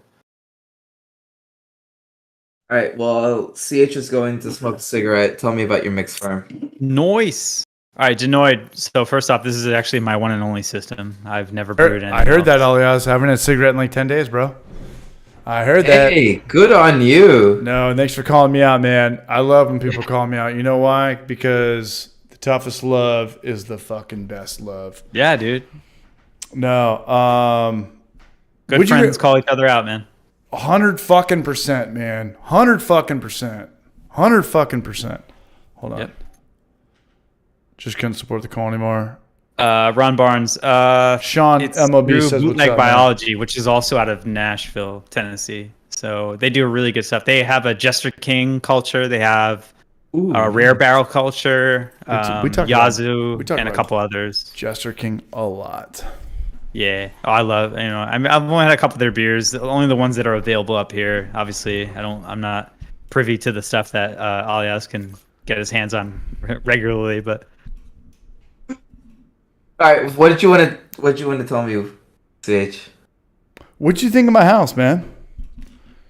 Oh, I enjoyed it. It's a little warped, but it's a little like. You're like, watch when you walk. You can feel the bathroom door like catches on the half of the panels when you're like opening it. Yeah, it's got a little Swiss Family Robinson tree fort vibe to it, huh? But yeah, I mean, all in all, it's like you're right. Like how you described it, I was like, okay, yeah, that makes sense. It's how small it is, and now I can understand why it's like a 2-bedroom, 1-bathroom kind of thing. And as soon as I got there, I was like, in film, you make it look way bigger. Wide angle. Yeah. Turn the camera that way. Turn the camera from that way to that way. Checks out, yeah. But like honestly, like your living room situation was really nice. Like your kitchen area was really good. Like it's kind of like it reminds me a little bit of mine of just like but more squared off instead of more of kind of just wide open kind of thing. Because it technically is an open ground thing, right? Like your kitchen is connected to your living room without any doors or panels in the way, right? Yeah. But just kind of how they're like right next to each other kind of makes it be like, okay, maybe not the best way, but still, I mean, it does the job, right? Like you're able to. Perfect. Like, I was able to make eggs like all day there. Yeah, you were making them eggs, man. I love that shit. That's hilarious because I was pretty drunk, and the next day I was like, I think CH like made breakfast before I went to bed, before I went to work rather, and like no dude, I made like eggs last night. I made eggs for us last night. All you guys knows how to make some fucking eggs, man. So I have no fucking clue, dude. All you guys is like IHOP, man. Ollie Hop, dude. That guy. The last night we didn't even have bread, and you were cooking eggs with a fork, like it couldn't like it had to have the best texture or else it would fall through the prongs on the fork, and you were keeping it together. It was great, man. But yeah, like I don't know. I'm drunk, but the cool thing. Cheers to that. But the cool thing about my house is like it's got that little island kitchen thing, right, where the sink is in the middle, so we can kind of we can kind of float around, and you know. It made the brew day like really smooth because like that's kind of where we centralized everything for the brew day, for fermentation, and all of that. And especially made it probably easier for you to film us while like you're like, okay, I'm filming the kettle. All right, now I'm filming him like measuring out great, this. Man. Dude, it was great. I love that. I love that video. You guys are welcome anytime, and by any time, just give me like 6 weeks. You know, like don't shove over. Well, you know, Alias, you can't have like of course, man. Like every time I left, like when I left your house, like hey, nobody talk or drink for 4 days. You know, like you gotta like get your life back together. We all go in so much like drunk and talk mode, like, and I love it. I fucking love it. But the thing is, like, I feel like the next time you come here, like, because like when you guys came here, we were like go, hit the next spot, hit the next spot, right. And then, but I think the next time you come here, it's going to be a lot more chill. Well, not only that, but I would want to film, like, I want to, like, prepare. Like, hey, let's talk about what we're going to shoot tomorrow, where we're going to go. Like, let's actually. Right, like I think, like, next time you guys come here, we'll actually go to Jester King. Because, like, we've hit and then we'll definitely hit, like, our comfort spots here. Like, ABGB or Meanwhile Brewing, things like that. 100%. Starbase. 100%. But then, like, we can still, like, have the time to, like, do barbecue at my place. I don't really care to do a brew day, because, like, we've done a brew day together. Like, unless you want to do, like, a brew day, like, on a claw hammer system, fitted as how they give it kind of thing. No, once we're all established and we're friends, like, hey, like, you know, like, hey, be over here, shut up, this and that. Like, tell me what to do. And, like, I'll pick up some shit from the store. Like, right. Yeah, man. Like, I get it. You know, hosts, no hosts. You know, hosts, no hosts. Like, they get it. Yeah. And that was the thing, like, how you I mean, even in your video, like, you gave me, like, nothing but love in that, and I really appreciate that, like, how you, like, you built up my place and built up, like, me as a host, and I really appreciate that. Of course. And some of the comments wouldn't agree with you, apparently, but... What happened? Did you read them all? Oh, no, they were just like, how dare you not take him to Jester King and shit like that. Oh, fuck that. Yeah. Hey, that's not a troll comment. Yeah. Troll comments, like, nowadays, like, political or, like, bigotry. Right, like, right. I don't give a shit. But still, like, you're right. Like, host, no host. And, like, the thing is, like, I look forward to the next time you guys are here, because, like, I'm like, all right, cool. It's going to be, like, I'm not worried about, like, taking you guys to, like, the best spots in the world. Like, let's go try out some spots we haven't been to and have some fun with it, kind of thing, you know? Yeah. 100%, man. 100%. 100%. Also, like, drink, because, like, I've been playing with this wristband for quite a bit right now. All right. Hey, let's get out of here, though. Anybody else got something cool to say? I'm fucking falling asleep in the wheel. I need to take a melatonin and fucking watch Point Break, man. I love you guys are on. I love that Sean was here. Shout out to Knothead Brewing, man. Thank you so much, man. Thank you so much. You're helping me out getting to San Diego and visit my family. Anybody want to say anything or plug anything? Check out the new Homebrew 5 video. Follow Brownman Brewing. Yeah, absolutely. Check out the video. Did I tell you I got my own website? No. Brownman Brewing, like, go ahead, go on your computer, brownmanbrewing.com, and see, and it should take you directly to my merch website.